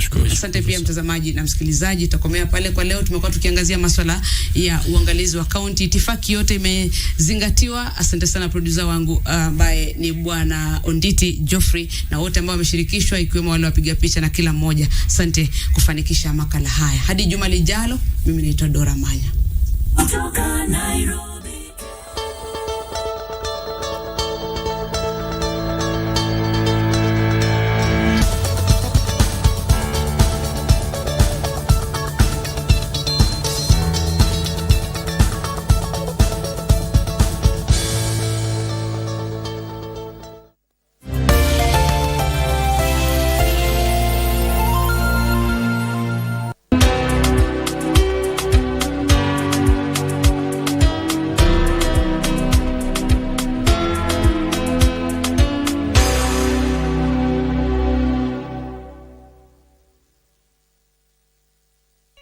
Abantu ba Mintombo ya More.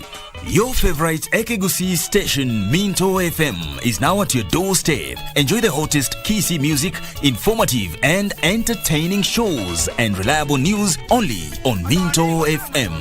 Tune in to Minto FM on 91.7 FM in Nyamira, Kisii and its environs. Minto FM,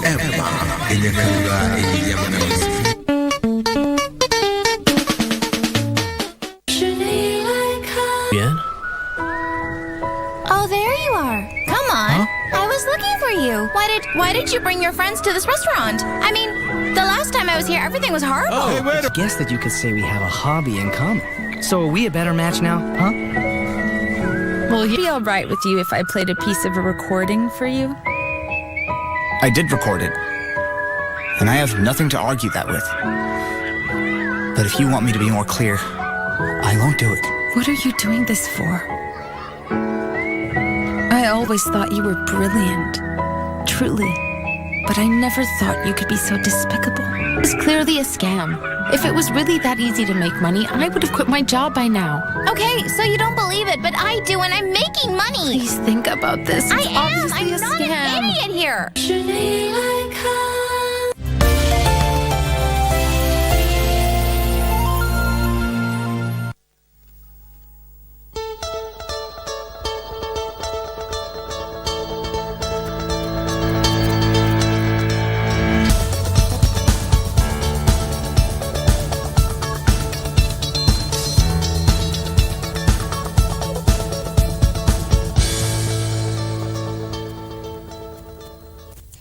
thank you very much for staying with us. My name is Vivian Dagwa, and this right here is Good Morning Kenya. Now, on Health Tuesday today, we are going to be focusing on the state of health, or rather healthcare in Nairobi, and specifically we will be narrowing it down to Pumwani Maternity and Referral Hospital. And joining me for this particular conversation is Madam Evelyn Ikwi Omasaja, who is a member of the board and the chair of the finance committee of that particular board. Madam Evelyn, welcome to Good Morning Kenya. Thank you for your time. Much. Thank you very much, Vivian. I'm happy to be here. I want to start by asking you if you were born in Pumwani. Thank you very much, Vivian. Yes, I was born in Pumwani Maternity Hospital. Okay. Yes. So you're a Pumwani baby. I'm a Pumwani baby, yes. And we are looking for many more Pumwani babies to come and celebrate with us. Okay, before I get into Pumwani Hospital specifically and just get to know what is happening in that facility at the moment and what has changed over the years, I want us to look at the overall healthcare in the country, or rather Nairobi specifically. What is the current healthcare state in Nairobi? I must say that Governor Sakaja has really done a marvelous job in changing the management of health facilities within the Nairobi County. You realize that come May this year, he brought in a new board across all the facilities. So you're looking at a new board in Mama Lucy, looking at a new board in Bagathi Hospital, Mutuini, and Pumwani Maternity. And the new boards that came in brought in a total change in the style of management, where we are actually focusing on improving the welfare of the staff within the facilities. We are looking at equipping the facilities, and we are looking at basically just ensuring that services to the Mwananchi are superb. What I can say is Governor has also ensured that we have the medicines that are required, medical supplies, okay? And you realize that you'll always flag off quite a number of trucks going to the various facilities and dispensaries. Okay, so you're looking at the level 5, we're looking at the level 4, level 3, until the dispensaries that we have within the estates. So you'll not hear any noise in terms of we don't have medication. He has done a marvelous job. We are also working towards ensuring that staff are adequate across. They may not be at the standards of the World Health Organization, but we are saying that we are doing a fantastic job to ensure that we are properly staffed across Nairobi County. Yes.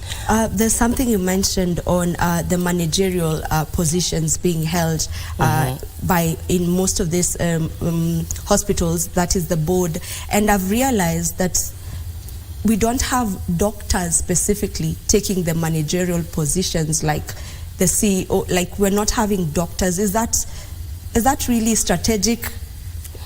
What Governor did when he came in is to bring in chief executive officers within our facilities. And that was strategic in a way to ensure that the doctors, the medical superintendents that were there previously were released to go and actually handle medical issues within the facility, that they are treating the patients, that they are within our theaters, that they are across. Okay, they're actually with the patients as opposed to being in meetings, you know, and that is why he said, let us get a CEO who can now come and handle these other non-medical issues, okay? In terms of managing now the facilities properly, they can actually run around, but let us relieve our doctors to go and treat the patients. So that is why you'll find that across Nairobi County, we have chief executive officers in all facilities. Yes. I get you on that. Now, maybe what are some of the factors that you would say that you can point out that are affecting healthcare? One, of course, having adequate resources in terms of having enough money that can buy all that you need. It will affect. We don't have resources across the country, and Nairobi is no exception. But what we are doing differently is ensuring that that which we have is effectively and efficiently utilized. All right? To ensure that we are able to actually meet that which is needed by our patients. It may not be enough, but we are using it effectively and efficiently. Yes. Yeah. Now, since devolution, is here with us. How would you say devolution has impacted healthcare this far? The essence of devolution was to bring services closer to mwananchi. And for me, devolution is the best thing that ever happened to Kenya. When it comes to healthcare, we are basically saying that mwananchi also has a say in how things are run within their area. If we take an example of Pumwani, we are now doing what we call Pumwani Mashinani. In essence, we're saying we are bringing services closer to mwananchi so that they are part and parcel of the conversation, all right? And that is what devolution is supposed to do for the country. It is no longer decisions being done at the high level, but decisions being made at the lower level. And where we are all engaging, the community comes on board, the management teams comes on board, the professionals come on board, the political class comes on board, and we are able to have a roundtable conversation around our health. So it is actually a communal and an all-inclusive kind of conversation. And for me, that is the best that can ever happen. Because who knows where the shoe pinches? It is the patient, the mwananchi down there. And if he's able to come and talk and converse with the team that is leading the facility, then we are ready to move. So for me, devolution is excellent, and let us actually work with the spirit of devolution, bringing services closer to the people. So it is impacting the healthcare systems. Yes. It's impacting it in a good way. And we have two levels of devolving services. We have the national devolving to the county level, and then we have the county devolving to the sub-county levels. All right? And that is what is most important. That even as national now says counties handle your issues, all right? The counties also have the capacity to build capacities at the sub levels also, to ensure that the sub-county levels and the ward levels can also handle their issues. And that is how health is supposed to be. Because we have the level 5, then we have the level 4, and then we come down to the dispensaries. And if they're also able to manage the services at that level, then healthcare is going to work. And it is working for Nairobi County. It is working at the moment, as we speak. Yes, it is. All right. What are some of the trends that you'd say we've adopted in healthcare that are working? One, as I said initially, is management. For anything to work, you've got to have an excellent management system. And what is working so far, having come in May, is the fact that the boards have been given that independence to engage with the health management teams within the facilities. And that is working, okay? Because then the board is able to, together with the health management team, have a vision for the facility, all right? And the implementation is actually done at that level. What the county is doing is supporting these initiatives by ensuring that whatever resources that are required are actually shared across to ensure that the implementation phase of whichever project that any facility has actually happens. That is working. You'll also realize that what Governor did is he brought in, the boards were mixed up properly in that we had community representation. Then we have the religious community representation, okay? And then we have the professionals also coming on board. So that is a team that is all-inclusive. So that now the board member that is coming from the community brings the views and the concerns of the community to the facility, all right? So that now we are able to make decisions based on what is actually happening on the ground. For me, that was a marvelous thing that Governor did in ensuring that the voices of the people can actually be heard at the table where decisions are being made. And then from there now we are able to come up with programs that actually touch on their lives, and they can actually get feedback. The beauty is, if you are sent to come and make a representation and you do nothing, you are going to go back to the same people and they'll ask you, what have you done? We sent you and you have not. So the board members that are actually coming from the community ensure that their concerns are actually addressed. And for me, that is superb. Yeah. Now narrowing it down to Pumwani Hospital, maternity hospital. Yes. It is actually the biggest maternity hospital, not only in the country, but in sub-Saharan Africa. And every single day, 50 to 100 normal deliveries are done at Pumwani, and around 10 to 15 C-sections are done there. If we look at these numbers, is it a rise? We can say that it's been stable. There's a time it was much higher, it came down, and now we're actually peaking once more. So I'm actually happy with those numbers. But I know that we can actually do much more within Pumwani. All right? You know that Pumwani is now 97 years old. We have 3 years to go to 100. And we are excited about it. So the first baby who was born at Pumwani is 97 years old today. Yes. Wow. And that is exciting. All right. Because you realize that if we look at Kenya, even the former president was born at Pumwani. And I know that there are so many other people in leadership positions at the higher level who are actually babies of Pumwani. You know, having been there for 97 years, it has actually given birth to many other facilities that are actually serving wananchi in Kenya. So for me, Pumwani is one of those facilities that we actually need to hold dear within in our hearts, because it is the facility that has actually given birth to so many of us, me being included. And I know that if we ask, today we ask Kenyans, how many of you are baby Pumwanis? We'll have thousands. We'll have thousands of babies coming across.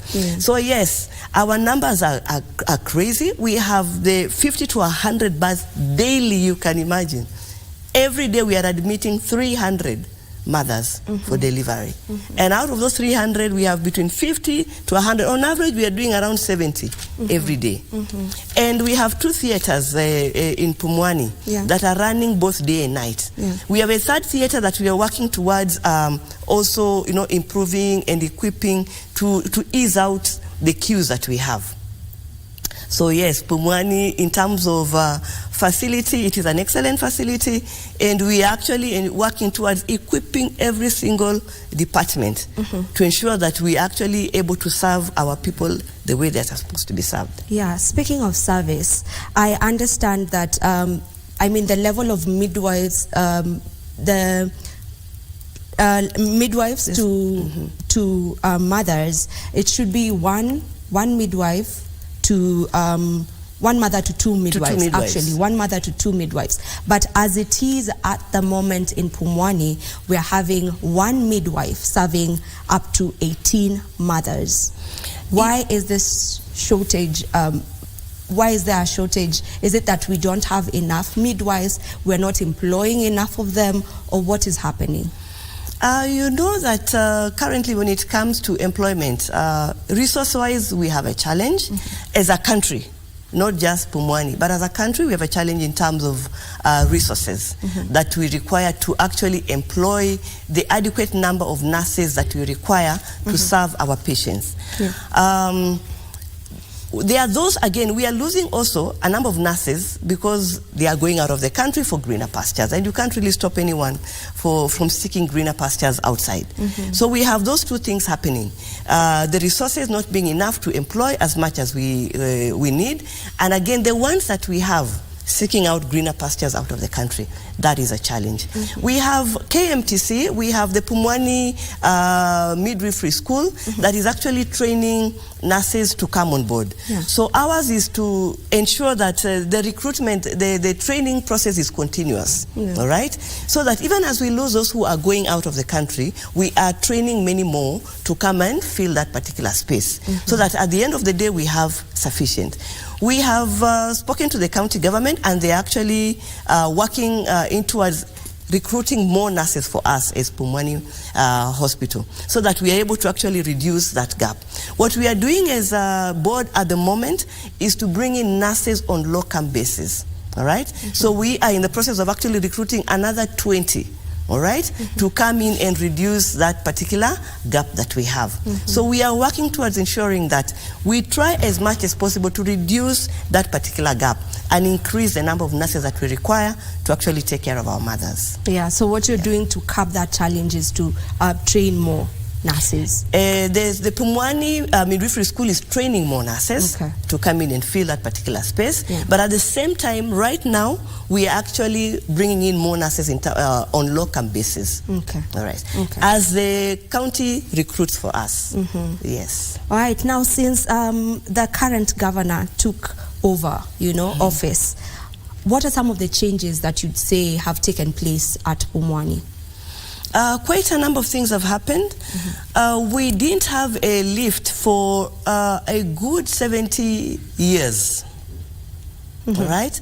And when governor came on board, he ensured that the lift that was there has been renovated. It's now working. Initially we had mothers who had to go through surgery, having to walk the stairs all the way to their wards. But now the lift is working, and it is actually easing out quite a number of things for us. Patients coming down, patients going up. Fantastic job that he has done. We also didn't have a generator, a standby generator. It was a challenge. When the moment power went out, things would go crazy for us. But now we have a standby generator that is able to serve our needs, serve the theaters, serve the entire facility. We are happy about that. Recently, we had a blood bank drive, and we actually broke ground for a section. We're actually building a whole section for a blood bank to ensure that no mother lacks blood during surgery. Okay. The other thing that governor has done is that he's given us resources towards increasing we have what we call the human milk bank. All right. For those babies whose mothers have passed away and they need the normal breast milk. So the mothers that are able to give extra milk after breastfeeding their babies, that milk goes through entire pasteurization process and is safe for sharing with other babies. So we want to increase that. Governor has given us resources towards that to ensure that we're able to take in more milk, pasteurize more milk for other babies.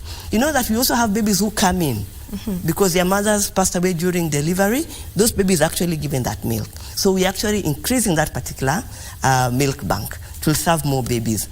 We have what we call a newborn unit, NICU. We are also trying to increase the beds that are there, trying to equip it, and governor has given us resources towards that. So in terms of commitment from the governorship, it is excellent. And now ours is to ensure that that which we've been given, we are using it efficiently to serve Mwananchi. Yeah. Now, I've heard about all that, but we cannot put a blind eye to the negative stories that we've heard of Pumwani. For the longest time, Pumwani Hospital has just been in the headlines specifically for the negative stories, and there are really sad stories, especially when it came to the alleged baby theft stories. Where are we with that? And how are we demystifying that? And how, not just demystifying, how are we changing that?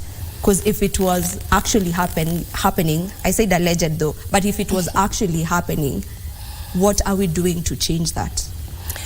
You realize that those stories, I think, could have been there 2-3 years back, or even, quite some time back. But we, as you know, that is 2 years back. That is more than, is it 2-3 years? Now, since we came in, we have not had any of those incidents of alleged baby theft.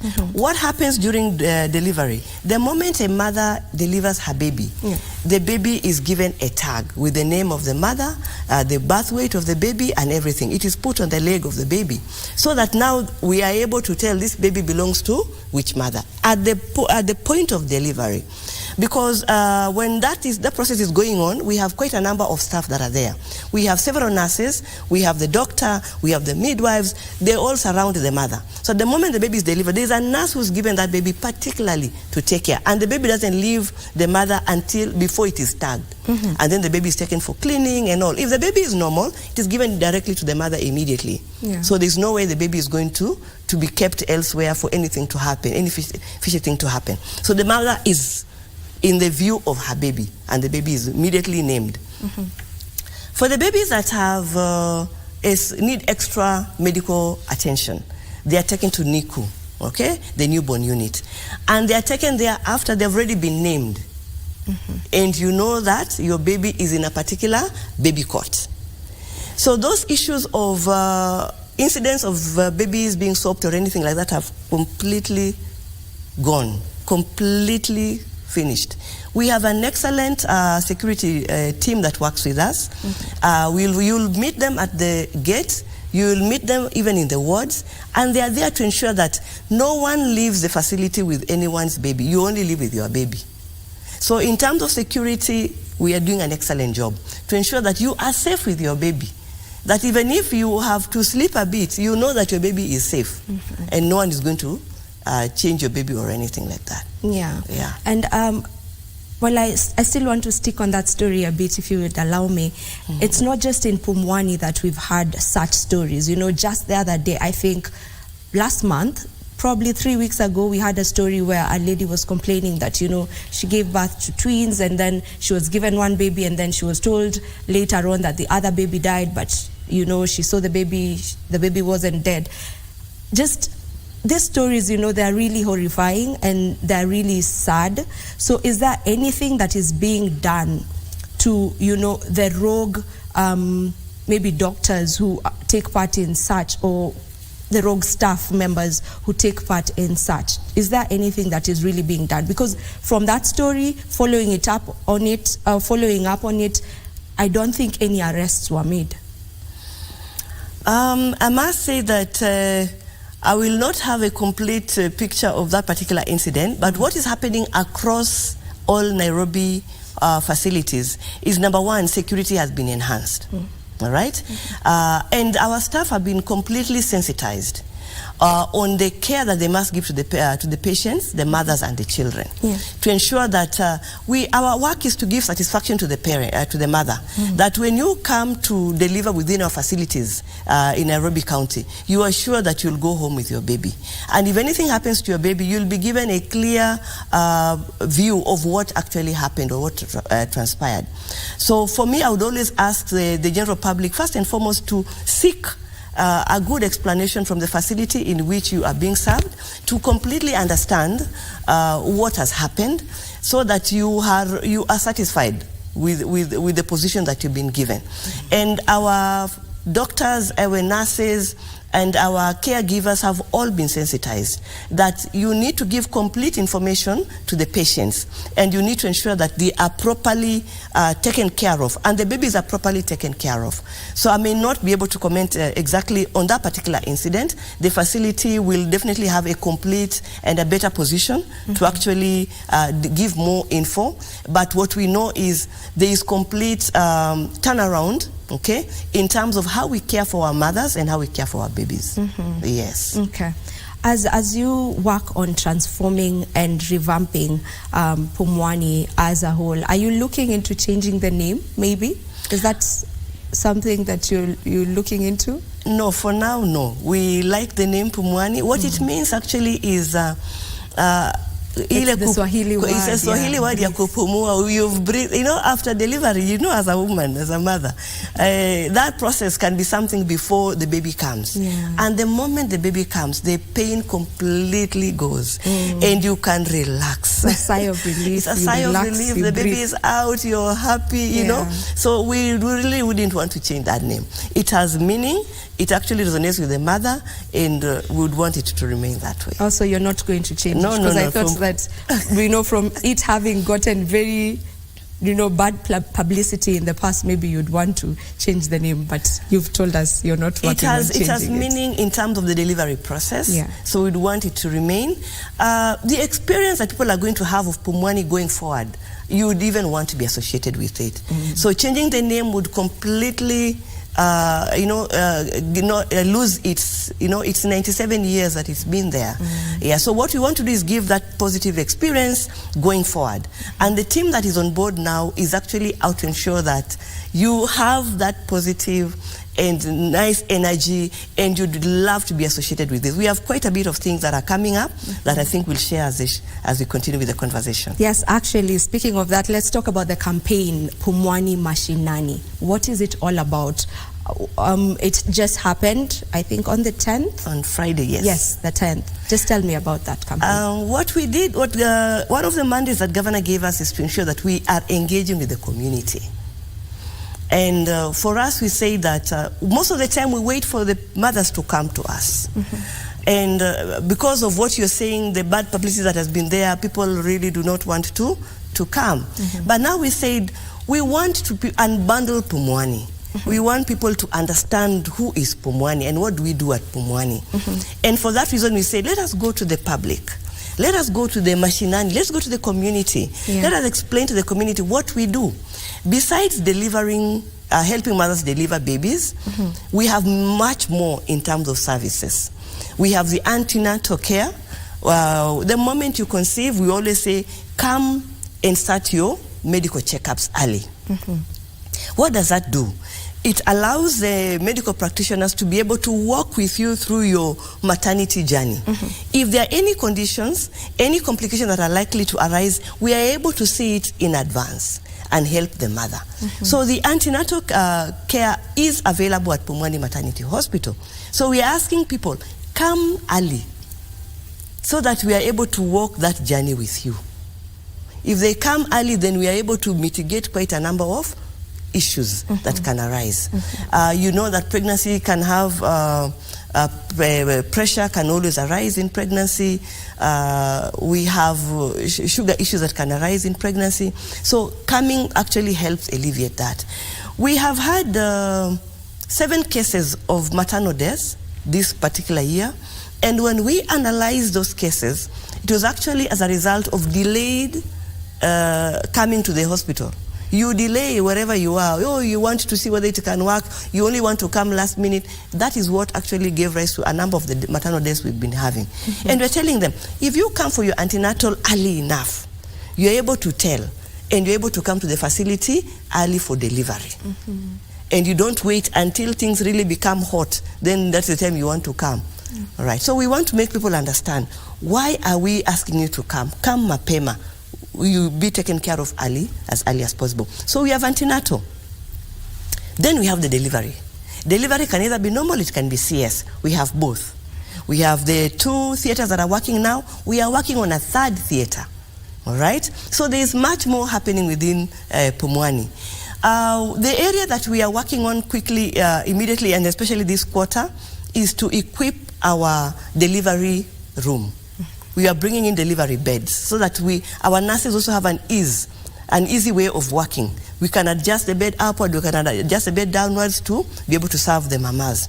Previously, it was not there. Our mothers were actually delivering on normal beds. And the moment we went in and we saw, hey, this one, no.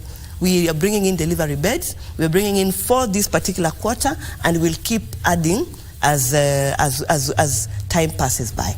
All right? Now, within the delivery area, of course, now we are telling our mothers, now we are increasing our midwives. So that thing of one midwife serving, we are actually bringing in 20 more who will be working day and night, okay, helping our mothers. So that notion that was out there that uko utapanga line, yes, kuna line, lakini it will not be as long as it was. It is going to be shorter now. You can imagine delivering 70 mothers in a day. Definitely, the traffic is heavy, but the nurses are also are going to be more, all right? When you go to the newborn unit, all right, we are also working towards increasing the number of baby cots, increasing the equipment, you know, ensuring that now we can take care of the most delicate babies. We had a baby that was born with 600 grams, you can imagine. And they have been within our newborn unit, and they left the facility at 1.8. And that is something to celebrate. And that is what we are saying, that now come with the babies. Don't sit at home with a baby who is unwell. And you're wondering, what do I do? Bring that baby to Pumwani. Let us help you. Let us see how we can ensure that that baby is well taken care of. Now, there are those babies who are born with certain conditions, club foot and all. We have a physiotherapy unit within the facility. So you bring that baby for rehabilitation. Don't sit with the baby at home. All right? So we are telling our mothers, come, let us engage. Let us help you. So that you have a safe delivery process and post-delivery process. So we are looking at both pre-delivery, delivery, and post-delivery. How can we ensure that you are comfortable and you're getting the best services that you can get from our facility? Yeah. And I would have to commend you as the Pumwani board in general on the Pumwani Mashinani and the governor himself, because it is such a good initiative. You are offering free services. Yes. You know, and so many of those services were being offered for free during this particular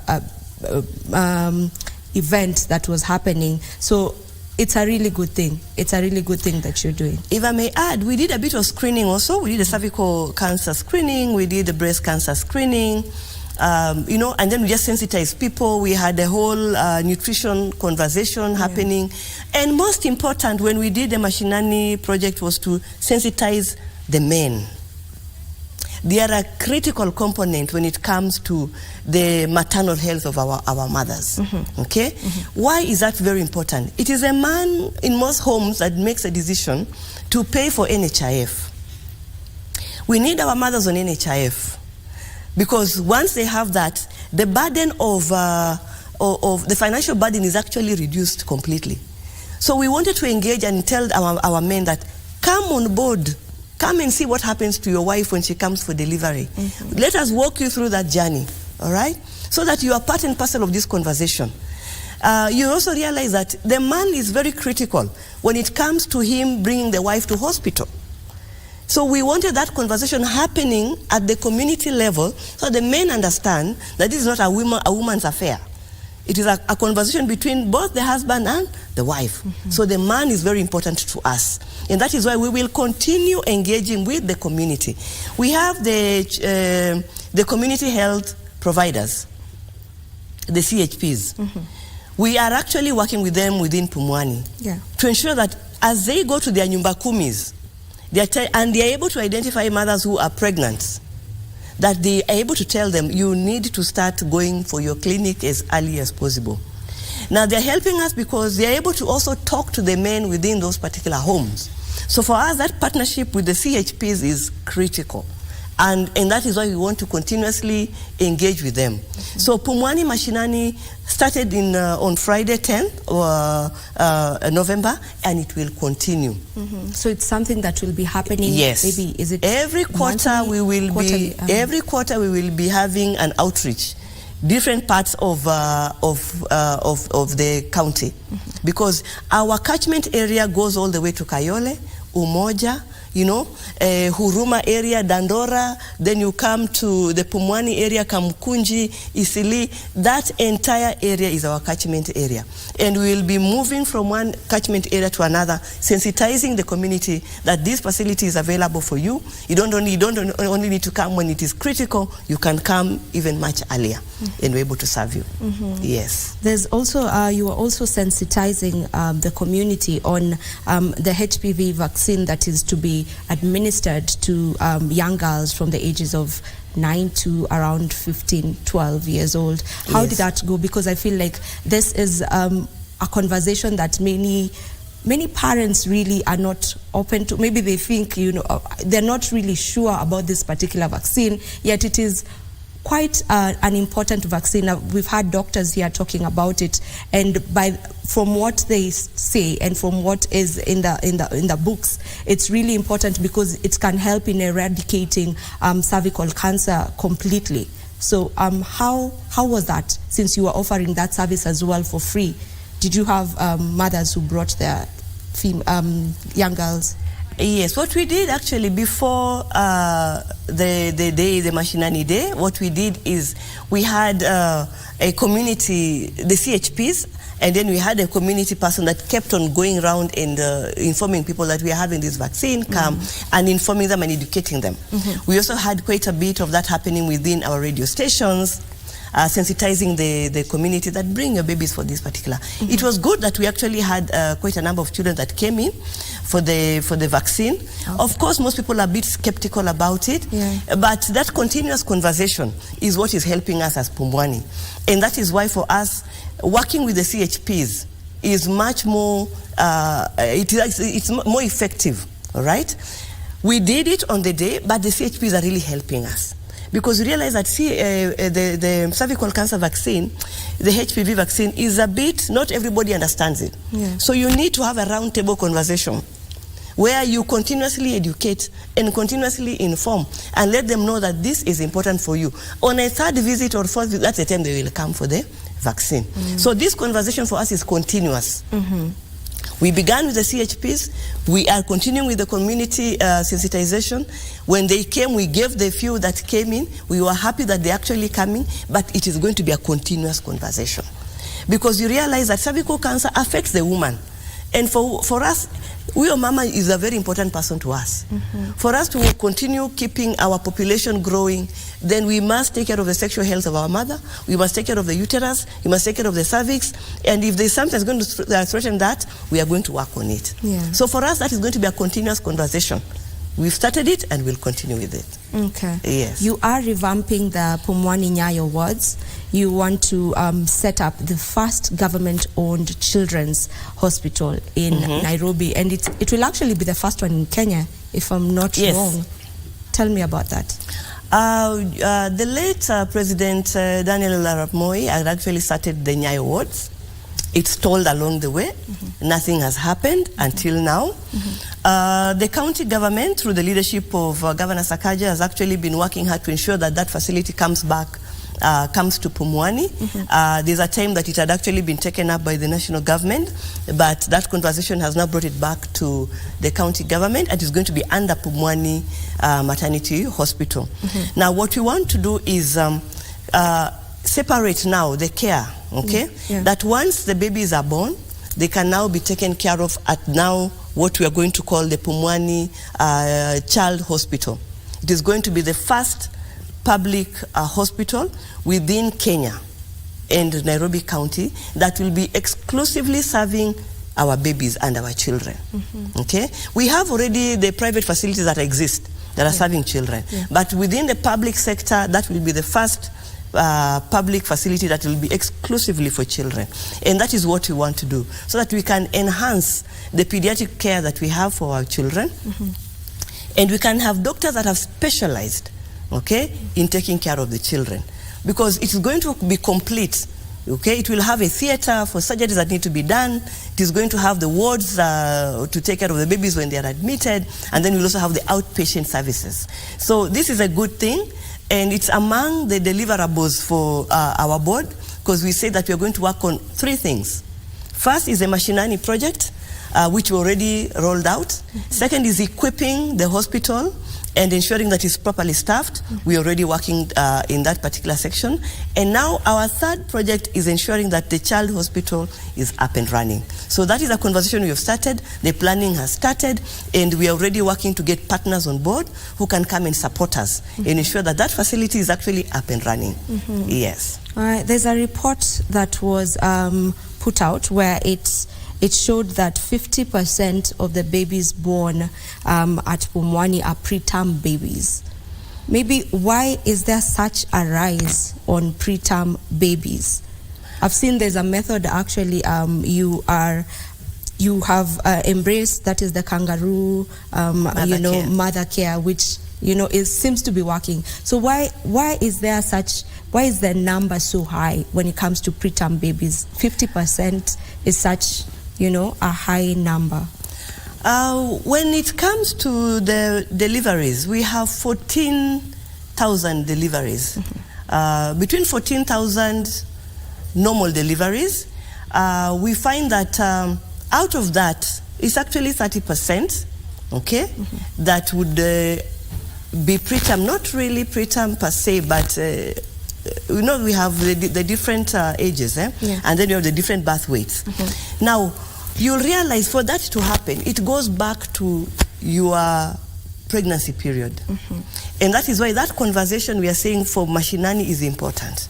Why? Because the moment you conceive as a mother, how do you take care of your baby? How do you take care of your pregnancy? Are you feeding well? Are you looking at your nutritional issues? So that is why we are saying, come for clinic as early as possible. Because when you come, we keep weighing you to see, how are you growing? Is your growth as expected or not? So you're able to get medical care and attention and advice from the moment you conceive. But when they don't come, and they only come for delivery, that is where you find such incidents are arising. And that is why for us, we said, let us be proactive. We don't want to wait for you to come with a baby, it is preterm, then we take to NICU. No. We want to talk to you before, so that we are able to curb the issue of having a preterm baby or an underweight baby. Okay? So that now we take care of these things as early as possible. And how are we doing it? Being at the mashinani level, talking to the community, telling community, demystifying, telling them we are safe, come.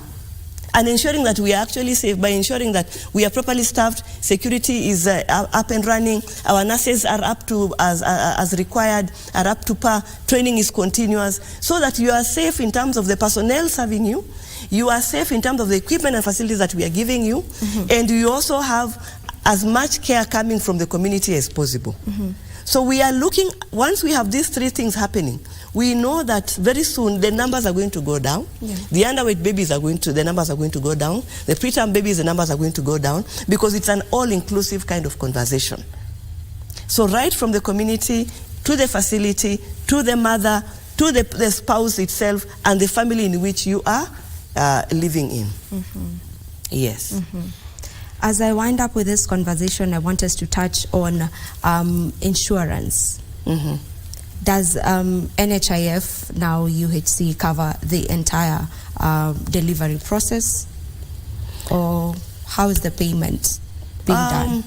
We are actually very happy with what NHIF has been doing for Pumwani Maternity Hospital. We've been having a conversation with the team within the sub-county level, and they've been very supportive. And what we are telling our mothers is, take your NHIF card, pay for those particular your premiums or your payout, your monthly payout, pay it. When you come, it will take care of you. It takes care of the normal delivery, it takes care of the C-section that has to be done. So we are encouraging as many people as possible, and especially the mothers, to take the NHIF and to pay faithfully, for that will take care of them. The entire delivery It takes care of the entire delivery. It takes care of CS, it takes care of normal delivery. So they are safe with NHIF. So I am actually seeking everybody out there, you know that you are about to deliver, you have conceived, kama hujalipa NHIF, anza kulipa NHIF yako, so that it comes and takes care of you. Yes, so we are working very well with the NHIF team. We are happy with the services they are giving, and we want as many people as possible to have that particular cover. All right, I will allow you to now give us your parting shot. Thank you very much, Vivian, and the entire KBC team. What I would want to say at this particular point is that Pumwani is a facility for you to come and deliver your baby safely. We are working very hard. The board, the management team, the county government, the governor, to ensure that we are giving you the services that you require, the services that will ensure that you are safe with your children, and you as a mother are safe, and the children are also safe. So it's a place to come. It is no longer the old Pumwani that you used to hear. It is a new Pumwani with a new team. Many things are coming, many things are happening. We are getting on the ground under Pumwani Mashinani. We are going to very soon launch Pumwani Babies. So we are looking out to all those people who were born in Pumwani to come in and be part and parcel of changing Pumwani, revamping Pumwani, and ensuring that it is able to serve many other people into the future. We are also having the Pumwani Child Hospital that is going to come up very soon. We are calling on partners to come on board, work with us, support us in ensuring that that becomes a reality, and we are able to serve as many people as possible. So we are, as a board, we are actually happy and excited to be able to be given the chance to serve. And we look forward to ensuring that we are able to give as much as we can to the public and to the community. All right. Yes. Thank you so much for your time. Thank you very much. That was Vivian. Madam Evelyn, and she is a board member of the Pumwani Maternity and Referral Hospital and the chair of the finance committee. And our topic was on the state of health, specifically at Pumwani. This is where we call it a wrap right here on Good Morning Kenya. I have been your host, Vivian Dagwa. Until next time, bye-bye.